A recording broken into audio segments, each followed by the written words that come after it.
ಓ ನನ್ನ ಚೇತನ ಆಗು ನೀ ಅನಿಕೇತನ.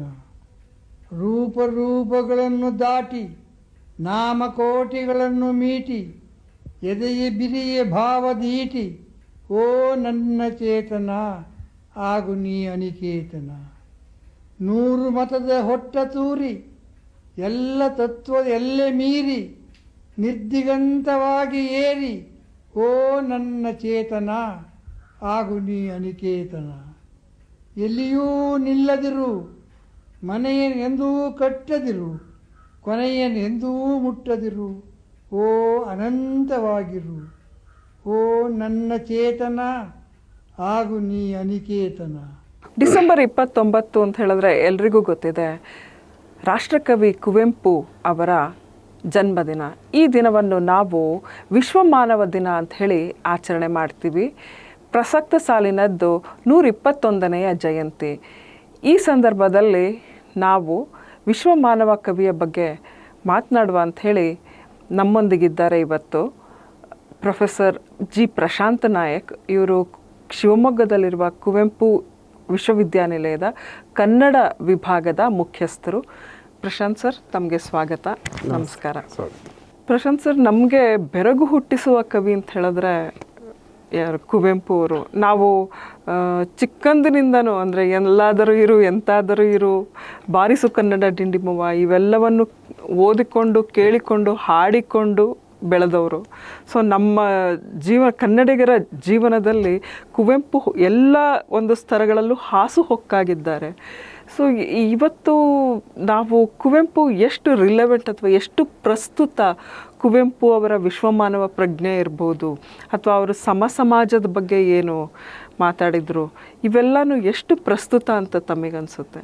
ನಿಮ್ಮ ಈ ಪ್ರಶ್ನೆಗೆ ನಾನು ನಿಜವಾಗ್ಲೂ ಮೊದಲನೇದ ಕೃತಜ್ಞತೆ ಹೇಳ್ತೀನಿ ಶಾಂತಲ್ ಅವರೇ. ಯಾಕಂದರೆ ಆಧುನಿಕ ಕನ್ನಡ ಸಾಹಿತ್ಯದ ಸಂದರ್ಭದಲ್ಲಿ ನಾನೊಬ್ಬ ಸಾಹಿತ್ಯದ ವಿದ್ಯಾರ್ಥಿಯಾಗಿ ಮತ್ತು ಪಾಠ ಮಾಡ್ತಿರೋ ಮೇಷ್ಟ್ರಾಗಿ ಆಧುನಿಕ ಕನ್ನಡ ಸಾಹಿತ್ಯದ ಸಂದರ್ಭದಲ್ಲಿ ಒಂದು ವೇಳೆ ಕನ್ನಡಕ್ಕೆ ಕುವೆಂಪು ದೊರಕದೆ ಹೋಗಿದ್ದರೆ ನಮ್ಮ ಕನ್ನಡ ಸಾಹಿತ್ಯದ ಇಷ್ಟೊಂದು ವಿಸ್ತೃತವಾದ ಅನನ್ಯವಾದ ಪರಂಪರೆಯನ್ನು ಕಲ್ಪನೆ ಮಾಡ್ಕೊಳ್ಳೋಕ್ಕೂ ಸಾಧ್ಯ ಇಲ್ಲ ಅಂತಂದರೆ ಅದು ಉತ್ಪ್ರೇಕ್ಷೆಯ ಮಾತಲ್ಲ.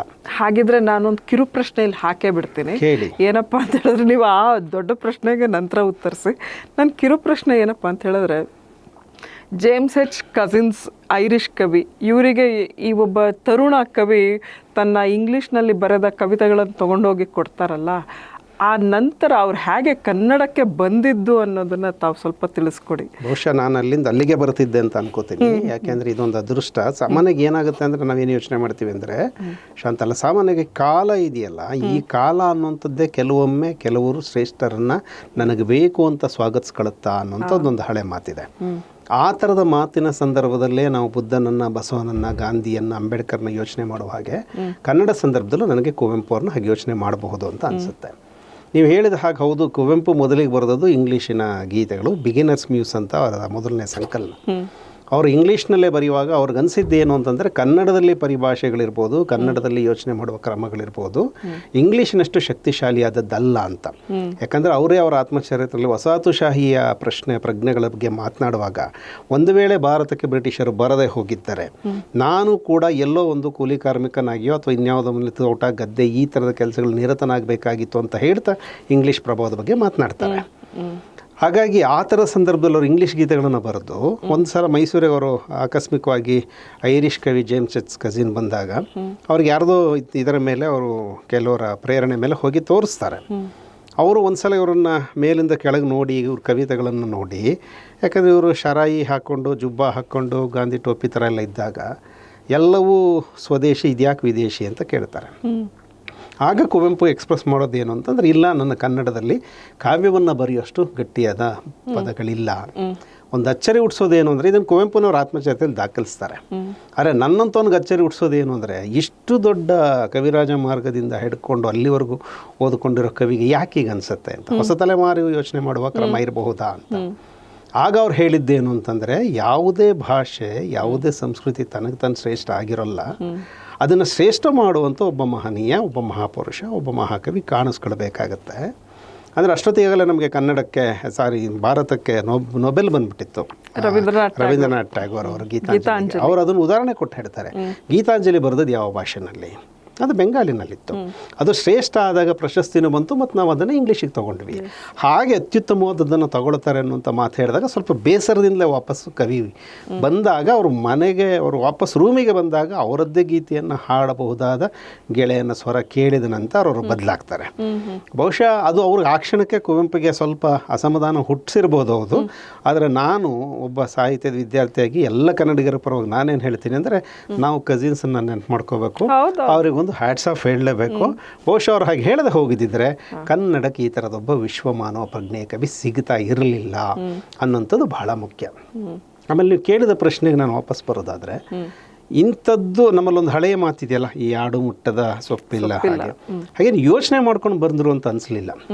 ಅವರು ಮೊದಲ ಸಂಕಲನದ ಮೊದಲನೇ ಕವಿತೆ ಕೊಳಲನಲ್ಲೊಂದು ಕವಿತೆ ಇದೆ, ಕಾಡಿನ ಕವಿಯುನ ನಾಡಿನ ಜನರು ಒಲಿದ ಆಲಿಪುದು ಅಂತಾನೆ ಮೊದಲನೇ ಸಲ ಶುರು ಆಗುತ್ತೆ. ಕಾಡಿನಿಂದ ಪುಟ್ಟ ಪುಟ್ಟ ಹೆಜ್ಜೆ ಇಟ್ಕೊಂಡು ಬಂದ ಈ ಪುಟ್ಟಪ್ಪ ವಿಶ್ವಮಾನವತೆಯವರಿಗೆ ದಿಟ್ಟ ಹೆಜ್ಜೆ ಇಟ್ಟದ್ದಿದೆಯಲ್ಲ, ಅದು ಖಂಡಿತವಾಗಿ ಕನ್ನಡದ ಅನನ್ಯತೆಯ ಪ್ರಜ್ಞೆ. ಅವರು ಬರೆದ ಹೊಸರಲ್ಲಿ ನಮ್ಮ ಭಾರತೀಯ ವರ್ಣ ವ್ಯವಸ್ಥೆ ಏನಿದೆ ಅದು ಕರ್ನಾಟಕದ ಸಂದರ್ಭದಲ್ಲಿ ಆಧುನಿಕತೆನಲ್ಲಿತ್ತು. ಕುವೆಂಪು ಬರೆಯೋ ತನಕ ಯಾವುದೇ ಒಬ್ಬ ಅಬ್ರಾಹ್ಮಣ ಕವಿ ಬಂದಿರಲಿಲ್ಲ. ಬಹುಶಃ ಬಂದಾಗ ಆ ಕಾಲಕ್ಕೆ ಏನೋ 4 ಸಾಲು ಬರ್ಕೋತಾನೆ ಅಂತ ಇರಬಹುದಾ ಅನ್ನೋ ಥರದ ತಕರಾರುಗಳು ಇದ್ದಾವೆ. ಅವೆಲ್ಲ ಇದ್ದಾಗಲೂ ಕುವೆಂಪು ಕವಿತೆ ಬರೆದ್ರು. ಬಹುಶಃ ಇಷ್ಟೇ ಇರ್ಬೋದಾ ಅಂದ್ಕೊಂಡ್ರು. ಸಾಲ್ ಮೇಲೆ ಸಾಲು ಬಂತು, ಕತೆಗೆ ಬಂದರು, ಆಮೇಲೆ ಕಾದಂಬರಿಗಳಿಗೆ ಬಂದರು. ಆ ಕಾದಂಬರಿಗಳಂತೂ ಕನ್ನಡದ 2 ಅತ್ಯದ್ಭುತವಾದಂಥ ಮಹಾಕಾವ್ಯಗಳು. ಕಾದಂಬರಿಗೆ ಬಂದರು, ಜೀವನ ಕಥೆಗೆ ಬಂದರು, ಆತ್ಮಚರಿತ್ರೆಗೆ ಬಂದರು, ವಿಮರ್ಶೆಗೆ ಬಂದರು. ಕೊನೆಗೆ ಈಗ ಏನು ಮಹಾಕಾವ್ಯದ ಕಾಲ ಮುಗಿದೋಯ್ತು ಅಂತ ನೀವು 20ನೇ ಶತಮಾನದ ಹೊತ್ತಿಗೆ ಭಾವಿಸುವಾಗ ಶ್ರೀರಾಮಾಯಣ ದರ್ಶನಮಗೆ ಬಂದರು. ಸೊ ಇದ್ರ ಮೂಲಕ ಕವಿ ಆ ಕಾಕತಾಳೀಯವಾದದ್ದಲ್ವೇ ಅಲ್ಲ ಅದು ಅಂತ, ಅದೊಂದು ಶ್ರಮ ಮತ್ತು ಅದಕ್ಕೊಂದು ಬದ್ಧತೆ ಮತ್ತು ಅದರೊಳಗಡೆ ಆ ಪ್ರತಿಭೆ ಇತ್ತು ಅನ್ನುವಂಥದ್ದು ಒಂದು ಇದೆಯಲ್ಲ, ಅದು ರೂಪಿಸಿದ ಕಾರಣಕ್ಕಾಗಿ ಈ ಥರದ ಮಾತುಗಳನ್ನು ನಾನು ಹೇಳಬೇಕಾಗತ್ತೆ. ಯಾಕೆಂದರೆ ಸುಮ್ಮನೆ ನನಗೆ ಕುತೂಹಲದಿಂದ ಒಂದು ಆ್ಯಡ್ ಮಾಡ್ತೀನಿ, ಎಷ್ಟು ಸರಿನೋ ಗೊತ್ತಿಲ್ಲ. ನಾನೊಬ್ಬ ಸಾಹಿತ್ಯ ವಿದ್ಯಾರ್ಥಿಯಾಗಿ ಕುವೆಂಪುನ ಓದ್ತಾ ಇರುವಾಗ, ಹಾಗೆಯೇ ಏಕಕಾಲಕ್ಕೆ ಒಬ್ಬ ಏನು ಪ್ರೇಕ್ಷಕನಾಗಿ ಕನ್ನಡ ಸಿನಿಮಾದನ್ನು ಅದ್ರ ಬಗ್ಗೆಯೂ ನನ್ನ ಕುತೂಹಲವಾದದ್ದು ಕೆಲವು ಸಂಶೋಧನೆಗಳೆಲ್ಲ ಇದೆ. ನೋಡುವಾಗ ನಂಗೆ ಅನಿಸುತ್ತೆ, ಮುಂದಿನ ತಲೆಮಾರು ಇನ್ನು 50 ವರ್ಷಕ್ಕೋ 100 ವರ್ಷಕ್ಕೋ ಹಿಂಗೆ ಯೋಚನೆ ಮಾಡೋದಾದರೆ ಕನ್ನಡದ ಆಧುನಿಕ ಪ್ರಜ್ಞೆಯನ್ನು ಯೋಚನೆ ಮಾಡುವಾಗ ಕನ್ನಡದ ಸಾಹಿತ್ಯ ಮತ್ತು ಸಂಸ್ಕೃತಿಗೆ 2 ದಿಕ್ಕುಗಳು. ಒಂದು ಸಾಹಿತ್ಯ ಸಂಸ್ಕೃತಿಯನ್ನು ಪ್ರತಿನಿಧಿಸುವ ಕುವೆಂಪು, ಇನ್ನೊಂದು ಕಲೆ ಸಂಸ್ಕೃತಿಯನ್ನು ಪ್ರತಿನಿಧಿಸುವ ರಾಜ್ಕುಮಾರ್ ನಿಲ್ತಾರೆ ಅನಿಸುತ್ತೆ. ಇದು ಕನ್ನಡದ ಅನನ್ಯತೆ ಅನ್ನೋ ಕಾರಣಕ್ಕಾಗಿ ನಾನು ಆ ಮಾತನ್ನು ಬಳಸಿದ್ದೀನಿ. ಕುವೆಂಪು ಅವರನ್ನು ಪ್ರಭಾವಿಸಿದಂತಹ ವ್ಯಕ್ತಿಗಳು ಯಾರ್ಯಾರು ಇರ್ಬೋದು ಅಂದರೆ ಕಾಲದಿಂದ ಕಾಲಕ್ಕೆ ಅವ್ರಿಗೆ ಬೇರೆ ಬೇರೆಯವರ ಅವರು ಬೇರೆ ಬೇರೆ ಏನು ಲೇಖಕರ ಕುವೆಂಪು ಅವರಿಗೆ ಅವರು ಈಗ ರಾಮಾಯಣದಲ್ಲಿ ಮಾತಾಡುವಾಗ ರಾಮಾಯಣ ದರ್ಶನದಲ್ಲಿ ಮಾತಾಡುವಾಗ ಹೇಳ್ತಾರೆ, ಅವರು ಡಾಂಟೆಯಿಂದ ಹೋಮರು, ವರ್ಜಿಲ್ಲು, ಡಾಂಟೆ ಎಲ್ಲರನ್ನು ಶುರು ಮಾಡ್ತಾರೆ, ಎಲ್ಲರ ಬಗ್ಗೆ ಮಾತಾಡ್ತಾರೆ. ಆಮೇಲೆ ಕುವೆಂಪು ವೇದಗಳನ್ನು ಓದೋದಕ್ಕಿಂತ ಉಪನಿಷತ್ತುಗಳನ್ನು ಗಾಢವಾಗಿ ಓದ್ಕೊಂಡಿದ್ದಾರೆ. ಅಪಾರವಾದ ಓದಿದೆ, ಇಂಗ್ಲೀಷ್ ಬಗ್ಗೆ ಅಪಾರವಾದ ಜ್ಞಾನ ಇದೆ ಕುವೆಂಪುಗೆ, ಸಂಸ್ಕೃತದ ಬಗ್ಗೆ ಅಪಾರವಾದ. ಎಲ್ಲಿ ತನಕ ಅಂದರೆ ನನ್ನಯ್ಯ ಪಿರ್ದೂಸಿ ಕಂಬ ಅರವಿಂದರವರೆಗೂ ಅವರು ತಮ್ಮ ಕಾವ್ಯದ ಒಳಗಡೆಗೆ ನೆನಪು ಮಾಡ್ಕೋತಾರೆ. ಅಂದರೆ ಆ ಬಹುಶಃ ನಿಮ್ಗೆ ಇಡೀ ಆ ಕಾವ್ಯದ ಆ ಚಲನೆಯನ್ನು ನೋಡಿಬಿಟ್ರೆ, ಎಲ್ಲಿಂದ ಶುರು ಆಗುತ್ತಲ್ಲ ಕೊಳಲಿಂದ ಶುರುವಾದ ಚಲನೆಯನ್ನು ನೀವು ಮಹಾಕಾವ್ಯದವರೆಗೆ ನೋಡಿದರೆ ಕುವೆಂಪು ಅವರ ಅಗಾಧವಾದಂಥ ತಿಳಿವು, ಅಗಾಧವಾದ ಓಲು ಮತ್ತು ಅದ್ರ ಜೊತೆ ಇರುವ ವಿಮರ್ಶಾ ಪ್ರಜ್ಞೆ ಇವೆಲ್ಲವೂ ಕೂಡ ಸ್ಪಷ್ಟವಾಗುತ್ತೆ. ಎಷ್ಟು ಮಟ್ಟಿಗೆ ಅಂತಂದರೆ ಕುವೆಂಪುವನ್ನೇ ನೀವು ಕನ್ನಡದ ಒಂದು ಸಂಸ್ಕೃತಿಯ ಭಾಗವಾಗಿ, ನಾನು ಸಂಸ್ಕೃತಿ ಅನ್ನೋದನ್ನು ಒಂದು ಜೀವನ ಕ್ರಮ ಅಂತ ಕರಿತಾ ಇದ್ದೀನಿ, ಆ ಸಂಸ್ಕೃತಿಯ ಭಾಗವಾಗಿ ನೋಡಿಕೊಂಡು ನೀವು ಕುವೆಂಪುವನ್ನು ಅಧ್ಯಯನ ಮಾಡೋದಕ್ಕೆ ಮತ್ತು ಕುವೆಂಪನ್ನು ಗ್ರಹಿಸೋದಕ್ಕೆ ತುಂಬ ದೊಡ್ಡದಾದಂಥ ಅವಕಾಶಗಳಿದೆ. ಇದರಲ್ಲಿ ಯಾವುದೇ ಅಭಿಮಾನದ ಪ್ರಶ್ನೆಗಳನ್ನು ನೀವು ಎತ್ಕೊಳ್ಳೇಬೇಕಾಗಿಲ್ಲ. ಯಾಕೆಂದರೆ ಎಲ್ಲದಕ್ಕೂ ನನಗನ್ಸೋದು ಕುವೆಂಪುನಲ್ಲಿ ಎಲ್ಲದಕ್ಕೂ ಉತ್ತರ ಇದೆ. ದಾರ್ಶನಿಕತೆಯ ಪ್ರಶ್ನೆಗಳನ್ನು ನಾವು ಮಾತಾಡುವಾಗಲೂ ಕುವೆಂಪು ದರ್ಶನ ಅನ್ನೋ ಕಾರಣಕ್ಕಾಗಿ ಅಲ್ಲ, ಕನ್ನಡದಲ್ಲಿ ಬಸವಣ್ಣ, ಕನಕ ಹೀಗೆ ಮಾತಾಡುವಾಗ ಗಟ್ಟಿಯಾಗಿ ಆಧುನಿಕ ಕನ್ನಡ ಸಾಹಿತ್ಯದಲ್ಲಿ ಕುವೆಂಪು ನಿಲ್ತಾರೆ. ಎಲ್ಲ ಪ್ರಶ್ನೆಗಳು ನಿಲ್ತಾರೆ. ಅದೇನು ಅಂದರೆ ಮಾನವೀಯತೆ, ಅಂತಃಕರಣ, ಹೃದಯವಂತಿಕೆ, ಸಮಾಜದ ಕನಸು ಮತ್ತು ಜೀವಂತಿಕೆಯ ಪ್ರಶ್ನೆ, ಆಮೇಲೆ ಯುವಕರಲ್ಲಿ ಬಿತ್ತಬೇಕಾದಂಥ ಪ್ರಜ್ಞೆಗಳು, ಈ ಎಲ್ಲ ಲಿಂಗ ಸಮಾನತೆ. ನೀವು ಲಿಂಗ ಸಮಾನತೆ ಅಂದದಕ್ಕೆ ನಾನು ಹೇಳ್ತೇನೆ, ಇಡೀ ರಾಮಾಯಣ ದರ್ಶನವನ್ನು ಬಹುಶಃ ಪುರುಷರಿಗಿಂತ ಹೆಚ್ಚಾಗಿ ಅವರು ಪ್ರಜ್ಞಾಪೂರ್ವಕವಾಗಿ ಯೋಚನೆ ಮಾಡೋದು ಹೆಣ್ಮಕ್ಕಳ ಬಗ್ಗೆ. ಅಲ್ಲಿ ಮಂಡೋದರಿಯಿಂದ ಸೀತೆಯಿಂದ ಬದಲಾಯಿಸ್ತಾ ಹೋಗ್ತಾರೆ. ಯಾವುದ್ಯಾವುದು ಸಾಧ್ಯ ಅಸಾಧ್ಯತೆಗಳಿದೆಯೋ, ಈಗ ಯಾಕೆಂದರೆ ಅವರು ರಾಮಾಯಣ ದರ್ಶನ ಬರೆಯುವಾಗ ವಾಲ್ಮೀಕಿಯನ್ನು ಹೇಳೋದೇನೆಂದರೆ ಕಲೆಯನ್ನಲ್ಲದೆ ಶಿಲ್ಪಿ ಶಿಲೆ ನೇಮ್ ಸೃಷ್ಟಿಪನೆ ಅಂತ ಹೇಳ್ತಾರೆ. ಇದನ್ನ ನಾನು ಕೇಳೋಳಿದ್ದೆ, ನೀವು ಹೇಳ್ಬಿಟ್ರೆ. ಖಂಡಿತ. ಅದನ್ನ ಯಾಕೆ ಹೇಳ್ತಿದ್ದಾರೆ ಅಂತಂದರೆ, ರಾಮಾಯಣದ ಕತೆ ನಿಂದು ಇದು ವ್ಯೋಮಸಾಗರ, ಇದು ನನ್ನ ಕೈಲಿ ಈಜೋದಕ್ಕೆ ಅಷ್ಟು ದೊಡ್ಡ ವ್ಯೋಮಸಾಗರ ನನ್ನ ಕೈಲಿ ಈಜಕ್ಕಾಗಲ್ಲ, ನಿನ್ನ ಆಶೀರ್ವಾದ ಬೇಕು. ಆಶೀರ್ವಾದ ಮಾಡಬೇಕಾದ್ರೂ ಅವ್ರಿಗೆ ಆ ಉತ್ಸಾಹ ಮತ್ತು ವಿಶ್ವಾಸ ಹೇಗಿದೆ ಅಂತಂದರೆ, ತನ್ನು ನಿನ್ನದಾದೊಡಂ ಚೈತನ್ಯ ಮೆನ್ನದೇನೆ ಅಂತಾರೆ. ನಿಂದು ಸ್ಟ್ರಕ್ಚರ್ ನಿಂದೆ, ಅದರೊಳಗಿರೋ ಶಕ್ತಿ ನಂದು ಅಂತ ಮಾತಾಡ್ತಾರೆ. ಹೀಗೆ ಮಾತಾಡ್ತಾ ಇರುವಾಗ ಅವ್ರು ಎಷ್ಟರ ಮಟ್ಟಿಗೆ ಒಂದು ಇನ್ವಾಲ್ವ್ಮೆಂಟ್ ಇದೆ ಅಂತ. ಯಾಕಂದರೆ ಕೊನೆಯ ಮಹಾಕಾವ್ಯಕ್ಕೆ ಬರುವಾಗ ಆಮೇಲೆ ಅಲ್ಲಿ ಇನ್ನೊಂದು ಮಾತಿದೆ, ಕುವೆಂಪುವ ಸೃಜಿಸಿದಿ ಜಗದ್ಭವ್ಯ ರಾಮಾಯಣಂ ಅಂತ ಬರೀತಾರೆ ಅವರು. ಸೊ ಇದನ್ನು ನಮ್ಮ ಹಳೆಯ ಒಂದು ಹಂತಕ್ಕೆಲ್ಲ ವಿಮರ್ಶಕರು ಏನು ಮಾಡ್ತಾರೆ ಅಂದರೆ, ಓದುವಾಗಲೂ ಒಂದು ಸಣ್ಣ ತಪ್ಪಾಗೋಗಿದೆ. ಕುವೆಂಪುವು ಸೃಜಿಸಿದಿ ಅಂತ ಓದ್ತಾರೆ. ನಾವಿಲ್ಲಿ ಗಮನಿಸ್ಬೇಕು, ಕುವೆಂಪುವು ಸೃಜಿಸಿದಿ ಅಂದರೆ ಕುವೆಂಪು ರಚಿಸಿದ್ದು ಅಂತ ಆಗುತ್ತೆ. ಆದ್ರೆ ಅವ್ರು ಹೇಳ್ತಿರೋದು ಹಂಗಲ್ಲ, ಕುವೆಂಪುವ ಸೃಜಿಸಿದಿ ರಾಮಾಯಣ. ರಾಮಾಯಣವನ್ನು ನಾನು ಬರಲಿಲ್ಲ, ರಾಮಾಯಣ ನನ್ನನ್ನೇ ಬರ್ಕೊಳ್ಳುತ್ತೆ ಅಂತ ಹೇಳ್ತಾರೆ. ಅಂದರೆ ಒಂದು ಪುರಾಣವನ್ನು ಮುರಿದು ಕಟ್ಟುವಾಗ ಅಥವಾ ಅದನ್ನು ನಾವು ಹೊಸದಾಗಿ ಇನ್ನೊಂದು ಪುನರ್ ಪ್ರಜ್ಞೆಯಿಂದ ತರ್ತೀವಿ ಅಂತನ್ನುವಾಗ ಹೇಗಿರಬೇಕು ಅನ್ನೋದಕ್ಕೊಂದು ದೊಡ್ಡ ಉತ್ತರವನ್ನು ಬಹುಶಃ ನಾನು ಕನ್ನಡಕ್ಕೆ ಅಂತ ಮಾತ್ರ ಅನಿಸಲ್ಲ, ಬಹುಶಃ ಇಡೀ ಭಾರತೀಯ ಪರಂಪರೆಗೆ ರೀಕನ್ಸ್ಟ್ರಕ್ಟ್ ಮಾಡುವ ಪರಂಪರೆಗೆ ಪುರಾಣದ ಪ್ರಜ್ಞೆಯನ್ನು, ಮಹಾಕಾವ್ಯದ ಪ್ರಜ್ಞೆಯನ್ನು ಕುವೆಂಪು ಕೊಡ್ತಾ ಇದ್ದಾರೆ ಅಂತ ಅನಿಸುತ್ತೆ. ಈ ದಾರ್ಶನಿಕ ಕವಿ ಅಥವಾ ದಾರ್ಶನಿಕ ಸಾಹಿತ್ಯ ಜೊತೆಗೆ ಅವರನ್ನು ಏನು ಋಷಿ ತಪಸ್ವಿ, ಋಷಿ ಕವಿ, ತಪಸ್ವಿ, ಕವಿ ತಪಸ್ವಿ ಅಂತೆಲ್ಲ ಹೇಳಿಬಿಟ್ಟು ಅವರಿಗೆ ಅಭಿಧಾನಗಳಿವೆ. ಇದೆಲ್ಲ ಯಾವ ಸಂದರ್ಭದಲ್ಲಿ ಬಂದಂಥವು? ನನಗೆ ಕುವೆಂಪುನ ನೋಡುವಾಗ ಮಾತ್ರ ಇವರನ್ನ ಒಬ್ಬ ಭಾವಗೀತೆಕಾರನಾಗಿ ನೋಡಬೇಕು, ಕತೆಗಾರನಾಗಿ ನೋಡಬೇಕು ಹಂಗನ್ಸಲ್ಲ. ಮಾಸ್ತಿಯನ್ನು ಸಣ್ಣ ಕಥೆಗಳ ಜನಕ, ಬೇಂದ್ರೆಯನ್ನು ಭಾವಗೀತೆಗಳ ಹರಿಕಾರ, ಕಾರಂತರನ ಕಾದಂ ಹಿಂಗೆ ನೋಡ್ತೀವಲ್ಲ, ಹಾಗೆ ಕುವೆಂಪುನ ನೋಡೋಕ್ಕಾಗಲ್ಲ. ಕುವೆಂಪುಗೆ ಒಂದು ಸಮಗ್ರತೆ ಇದೆ. ಈ ದಾರ್ಶನಿಕತೆ ಅನ್ನೋದನ್ನು ನೀವು ಯಾವುದೊಂದು ಸಣ್ಣ ಏನೋ ಒಂದು ಕಾವ್ಯದ ಕತೆ ಕಾರಣಕ್ಕಾಗಿ ನೀವು ಕೊಡೋಕ್ಕಾಗಲ್ಲ. ಪ್ರಕೃತಿಯ ಆರಾಧನೆ ನಮ್ಮಲ್ಲಿ ನೋಡಿ, ಅದು ಒಂದು ಮಾತಿದೆ, ಏನೋ ಕನ್ನಡದ ವರ್ಡ್ಸ್ವರ್ತ್ ಕುವೆಂಪು ಅಂತ ಮಾತಾಡ್ತಾರೆ ಅಂತ. ನನಗೆ ಅಷ್ಟು ವರ್ಡ್ಸ್ವರ್ತನ್ನು ಟ್ರಾನ್ಸ್ಲೇಟ್ ಮಾಡೋದನ್ನೇ ಓದ್ಕೊಂಡಾಗಲೂ ನನಗನ್ಸೋದು ಕುವೆಂಪುಗಿರುವ ನಿಸರ್ಗ ಪ್ರೀತಿ ಇದೆಯಲ್ಲ, ಇದನ್ನೇ ವರ್ಡ್ಸ್ವರ್ತ್ ಹೋಲಿಸ್ಬೇಕು ನಾವು. ಯಾಕಂದರೆ ಅವರು ಕಾಡಿನ ಹಸಿರುಮಯ ಮಾಡ್ಕೊಂಬಿಟ್ಟಿದ್ದಾರೆ, ಇಡೀ ಬದುಕನ್ನು ಮಾಡ್ಕೊಂಬಿಟ್ಟಿದ್ದಾರೆ. ಶ್ರೀರಾಮಚಂದ್ರ ಕೂಡ ಗಿರಿವನ ಪ್ರಿಯ ಅವನು. ಅವರು ಎಲ್ಲಿಗೆ ಹೋದ್ರೂ ಕಾಡನ್ನು ಬಿಟ್ಟು ಆಚೆ ಈಚೆ ಮಾತಾಡೋ ಪ್ರಶ್ನೆನೇ ಇಲ್ಲ. ಆದರೆ ಅದಕ್ಕೆ ಪ್ರಜ್ಞಾಪೂರ್ವಕವಾಗಿ ತಂದು ನಾಡನ್ನು ನಿಲ್ಲಿಸ್ತಾರೆ. ಸೊ ಈ ಥರದ ಸಂತತನ ಇದೆಯಲ್ಲ, ಇದು ದಾರ್ಶನಿಕತೆಯ ಪ್ರಶ್ನೆ. ಸೊ ಇದು ಅಷ್ಟೇ ಅಲ್ಲ, ಈಗ ನಮಗೆ ಶೂದ್ರ ತಪಸ್ವಿ ನಾಟಕಕ್ಕೆ ಬನ್ನಿ, ಅಲ್ಲಾದಂಥ ಅನ್ಯಾಯನ ಸರಿಪಡಿಸ್ತಾರೆ. ಬೆರಳಿಗೆ ಕೊರಳಿಗೆ ಬನ್ನಿ, ಏಕಲವ್ಯನ ಮುಗ್ಧ ಬೆರಳಿಗೆ ನೀನು ಕೊರಳು ಹೋಗುತ್ತೆ ಅಂತ ತಾಯಿ ಕೈನಲ್ಲಿ ಶಾಪ ಕೊಡಿಸ್ತಾರೆ. ಕಾನಿನ ನಾಟಕಕ್ಕೆ ಬನ್ನಿ, ಪರಶುರಾಮ ಯಾವ ಕರ್ಣನಿಗೆ ಎಲ್ಲವನ್ನ ಕಲಿಸ್ಕೊಟ್ಟು ಶಾಪ ಕೊಡ್ತಾ ಇದ್ದಾನೋ ಅದನ್ನು ವಾಪಸ್ ಮಾಡ್ತಾರೆ, ಗುರು ಹೀಗಿರಬಾರ್ದು ಅಂತ. ಅದು ಒಂದು ಸ್ಥಾಪಿತ ಮೌಲ್ಯ ಅಂತ ಅಲ್ಲ. ಅಂದರೆ ಒಂದು ಗುರು ಅಂದರೆ ಅದಕ್ಕೊಂದು ಸ್ಥಾನ ಇದೆ, ಇದಕ್ಕೆ ಈ ಮೌಲ್ಯ ಇರಬೇಕಾಗುತ್ತೆ ಅಂತ ಅವ್ರು ಆಲೋಚನೆ ಮಾಡ್ತಾರೆ. ಬಹುಶಃ ಇದಕ್ಕೆ ಬ್ಯಾಕ್ಗ್ರೌಂಡ್ ಆಗಿ ಅವರು ರಾಮಕೃಷ್ಣಾಶ್ರಮದ ಪ್ರಭಾವ ಇರ್ಬೋದು, ವಿವೇಕಾನಂದರ ಪ್ರಭಾವ ಇರ್ಬೋದು, ಅರವಿಂದರ ಪ್ರಭಾವ ಇರ್ಬೋದು, ಶಾರದಾದೇವಿ, ಇದೆಲ್ಲವೂ ಇದೆ.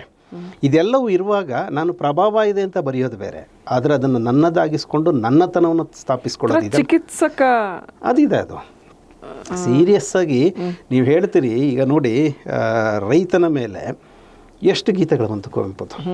ಅದು ಒಂದು ಗೀತೆ ಅಂತಲ್ಲ, ನಾವು ಸುಮ್ಮನೆ ಉಳುವ ಯೋಗಿಯ ನೋಡಲ್ಲಿ ಹೇಳ್ತೀವಿ. ಆದರೆ ರೈತನ ನನಗೆ ಭಾಳ ಆಶ್ಚರ್ಯ ಹುಟ್ಟಿಸೋದೇನೆಂದರೆ, ಇವತ್ತು ರೈತ ಆತ್ಮಹತ್ಯೆ ಮಾಡ್ಕೊಳ್ತಾ ಇದ್ದಾನಲ್ಲ, ಇದಕ್ಕೆ ಉತ್ತರನ ಕುವೆಂಪು 1934 ಬರೀತಾ ಇದ್ದಾರೆ.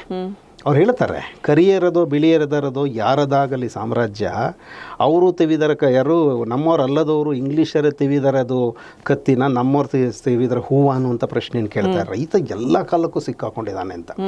ಆಮೇಲೆ ಅವ್ರು ಯೋಚನೆ ಮಾಡ್ತಾ ಇರುವಾಗ ಏನಾಗುತ್ತೆ ಅಂದರೆ, ಶಾಂತಲ್ ಅವರೇ, ಎಲ್ಲೂ ಕೂಡ ಇದನ್ನ ಇಲ್ಲಿ ನಿಲ್ಲಿಸ್ಬಿಡ್ತೀನಿ ಅಂತ ಮನುಷ್ಯ ಯೋಚನೆ ಮಾಡಲ್ಲ. ಇದೊಂದು ಪದ್ಯ ಆಯ್ತಾ ಬಿಟ್ಬಿಡ್ತೀನಿ ಅಂತ ಯೋಚನೆ ಮಾಡಲ್ಲ. ಕನ್ನಡದ ಅತ್ಯುತ್ತಮ ಕಥೆಗಳಲ್ಲೊಂದು ಧನ್ವಂತರಿಯ ಚಿಕಿತ್ಸೆ, ಅದನ್ನ ಇಡೀ ಪುರಾಣ ಪ್ರಜ್ಞೆಯನ್ನು ಇಟ್ಕೊಂಡು ರೈತನ ಸಂಕಟವನ್ನು ವಿಶ್ವಾಮಿತ್ರನ ಎಳಕಣ ಮುಂದೆ ಪರಿಪೂರ್ಣ ಮಾಡೋ ಥರದ ಕಥನಗಳಿಗೆ ಹೋಗ್ಬಿಡ್ತಾರೆ. ಹಾಗೆ ಯೋಚನೆ ಮಾಡ್ತಿರುವಾಗ ಕುವೆಂಪು ದಾರ್ಶನಿಕತೆ ನಿಮ್ಗೆ ಇಲ್ಲದಿದ್ರೂ ಗೊತ್ತಾಗ್ತಿರುತ್ತೆ. ಈಗ ಒಂದು ಕನ್ನಡದ ಪ್ರಶ್ನೆಗೆ ಹಿಂಗೆ ಇಂಗ್ಲೀಷಿನಿಂದ ಹಂಗೆ ವಾಪಸ್ ಕನ್ನಡಕ್ಕೆ ಬಂದ ಪ್ರಶ್ನೆ, ನೀ ಮೆಟ್ಟು ಅನ್ನಲ್ಲ ಅದೇ ಕರ್ನಾಟಕ. ಇವತ್ತು ಇಷ್ಟೊಂದು ಮೈಗ್ರೇಟ್ ಆಗ್ತಿದ್ದಾರೆ ನಮ್ಮ ಜನ, ಅಮೆರಿಕಕ್ಕೆ ಹೋಗಿ ಅಮೆರಿಕದವ್ರು ಆಗಿಬಿಡ್ತಿದ್ದಾರೆ, ಕನ್ನಡದಲ್ಲಿ ಏನಿದೆ ಅಂತ ಕೇಳ್ತಿದ್ದಾರೆ. ಇನ್ನೂ ಮುಂದಕ್ಕೆ ಹೋಗಿ ತಂದೆ ತಾಯಿಗಳ ಶವ ಸಂಸ್ಕಾರಕ್ಕೂ ಬರದೇ ಇರೋವಂಥ ಅವರೆಲ್ಲ ಉಳ್ಕೊಂಡ್ಬಿಟ್ಟಿದ್ದಾರೆ. ಹಾಗಾಗಿ ಕನ್ನಡತನ ಅಂದರೆ ವರ್ಷಕ್ಕೊಂದ್ಸಲ ಸುಮ್ಮನೆ ಇಲ್ಲಿರೋರನ್ನ ಕರೆದು ಏನೋ ಮಾಡಿ ಕಳಿಸ್ಬಿಡೋದು ಅನ್ನೋ ಆಲೋಚನೆಗಳಲ್ಲೆಲ್ಲ ಇದ್ದಾರೆ. ಆದರೆ ಅವತ್ತೇ ಅವರು ನೀ ಮೆಟ್ಟುವನೆಲ್ಲ ಕರ್ನಾಟಕ ಒಂದು ಎಚ್ಚರಿಕೆ ಕೊಡ್ತಿದ್ದಾರೆ. ಆಮೇಲೆ ಆ ಹೊತ್ತಿಗೇನೆ ಬಾರಿಸು ಕನ್ನಡ ಡಿಂಡಿಮವ, ಇವತ್ತೇನು ತ್ರಿಭಾಷಾ ಸೂತ್ರ ಇದೆ, ಆ ತ್ರಿಭಾಷಾ ಸೂತ್ರದ ಬಗ್ಗೆ ಅವತ್ತೇ ಮಾತಾಡ್ತಿದ್ದಾರೆ ಕುವೆಂಪು. ಹಾಗಾಗಿ ಜಾತಿ ವ್ಯವಸ್ಥೆಯ ಪ್ರಶ್ನೆಗಳನ್ನು ಇಟ್ಕೊಳ್ಳುವಾಗಂತೂ ಈ ಎಲ್ಲ ನಾಟಕಗಳಲ್ಲಿ, ಕಥೆಗಳಲ್ಲಿ, ತಮ್ಮ ಕಾವ್ಯಗಳಲ್ಲಿ, ಯಾಕೆಂದರೆ ಮನುಷ್ಯ ಧರ್ಮವನ್ನು ಎಷ್ಟು ಚಂದ ಹೇಳಿದರು.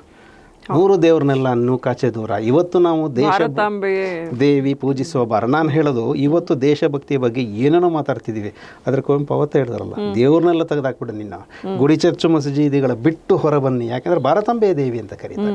ಈ ರಾಷ್ಟ್ರೀಯತೆಯ ಪ್ರಶ್ನೆಯನ್ನು ಎಲ್ಲಿಂದ ತಗೋತಾರಾಗದು ಕುವೆಂಪು. ಆಮೇಲೆ ಮಾತಾಡುವಾಗಲೂ ಈಗ ನೀವು ಮುಂದುವರೆದು ನಾಡಗೀತೆ ಆಗೋಷ್ಟೊತ್ತಿಗೆ ಭಾರತ ಜನನೀಯ ತನುಜಾತೆ ಜಯ ಜಯ ಕರ್ನಾಟಕ ಮಾತೆ 1928, ಎಷ್ಟು ವರ್ಷಕ್ಕೆ ನಾವು ಅದನ್ನು ನಾಡಗೀತೆ ಮಾಡ್ಕೊಂಡಿದ್ದು. ಒಂದು ಸಂಯುಕ್ತ ರಾಷ್ಟ್ರದ ಕಲ್ಪನೆಯನ್ನು ಕುವೆಂಪು ಸ್ವಾತಂತ್ರ್ಯ ಬರೋದಕ್ಕಿಂತ 20 ವರ್ಷ ಮುಂದೆ ಯೋಚನೆ ಮಾಡಿದಾರಲ್ಲ, ಇದನ್ನು ನಾವು ದಾರ್ಶನಿಕತೆ ಅಂತ ಕರಿತೀವಿ. ಒಬ್ಬ ಕವಿ ತನ್ನ ಕಾಲವನ್ನು ಮೀರಿ ನಂತರಕ್ಕೆ ನನ್ನ ದೇಶ ಏನಾಗಬಹುದು ಅಂತ ಯೋಚನೆ ಮಾಡುವ ಕ್ರಮ ಇದೆಯಲ್ಲ, ಅದು ಗ್ರೇಟ್ ಅಲ್ವಾ? ಆ ಥರದ ಅರ್ಥಕ್ಕೆ ಅದಕ್ಕೆ ಅವರು ಮಗು ವಿಶ್ವಮಾನವ, ಬೆಳೀತಾ ಬೆಳೀತಾ ಅಲ್ಪಮಾನವ ಅಂತ ಹೇಳಿಬಿಟ್ಟು, ನಮ್ಮ ಮಕ್ಕಳು ಹುಡ್ತಾ ವಿಶ್ವಮಾನವ, ಅದನ್ನು ಬೆಳೀತಾ ನಾವು ಅಲ್ಪಮಾನವರನ್ನಾಗಿ ಮಾಡ್ತೇವೆ. ಮತ್ತೆ ಅಲ್ಪಮಾನವರನ್ನು ವಿಶ್ವಮಾನವರನ್ನಾಗಿ ಮಾಡುವುದು ನಮ್ಮ ವಿದ್ಯೆಯ ಕರ್ತವ್ಯವಾಗಬೇಕು ಅಂತಾರೆ. ನಮ್ಮ ಎಜುಕೇಷನ್ ಸಿಸ್ಟಮ್ ಬಗ್ಗೆ ಎಷ್ಟು ಮಟ್ಟಿಗೆ ಅವರು ಮಾತಾಡ್ತಿದ್ದಾರೆ ಅಂತಂದರೆ, ಇದನ್ನು ಮಾತಾಡಿಯೇ ಕುವೆಂಪು ಹೇಳೋದು, ಬೇರೆಯವ್ರ ಥರ ಬರಲಿ ನಮಗೆ ವಿಜ್ಞಾನ ಬುದ್ಧಿ ಅಂತ ಹೇಳ್ತಾರೆ. ಬಹುಶಃ ಕಾರಂತರು ಕಥೆಗಳಲ್ಲಿ, ಕಾದಂಬರಿಗಳಲ್ಲಿ, ಚಾರಿತ್ರಿಕ ಪ್ರಶ್ನೆಗಳಲ್ಲಿ ವೈಜ್ಞಾನಿಕತೆಗೆ ಬರ್ತಾರೆ. ಮೊದಲ ಬಾರಿಗೆ ವಿಜ್ಞಾನ ಬುದ್ಧಿ ಬರಬೇಕು ಅಂತ ಹೇಳಿ ಮಾತಾಡಿ ವಿಜ್ಞಾನವನ್ನು ಕವಿತೆ ಒಳಗೆ ತರುವಂಥ ಪ್ರಯತ್ನ ಮಾಡಿದವರು ಕುವೆಂಪು ಅವರು. ಆಮೇಲೆ ಅವರು ಎಷ್ಟು ಸ್ಪಷ್ಟವಾಗಿದ್ದಾರೆ ಅಂತಂದರೆ, ಆ ಕಾರಣಕ್ಕಾಗಿಯೇ ನಿಮ್ಗೆ ಗೊತ್ತು, ಅತ್ಯಂತ ಜನಪ್ರಿಯವಾದ 2 ಅವರ ಲೇಖನಗಳಿದೆ.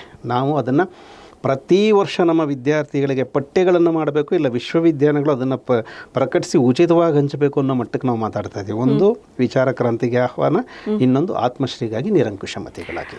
ಆತ್ಮಶ್ರೀಗಾಗಿ ನಿರಂಕುಶಮತಿಗಳಾಗಿ ಇದನ್ನು ತಾವು ದಯವಿಟ್ಟು ಎಲಾಬ್ರೇಟ್ ಮಾಡಿ, ಸ್ವಲ್ಪ ವಿಸ್ತರಿಸಿ ಅದನ್ನು.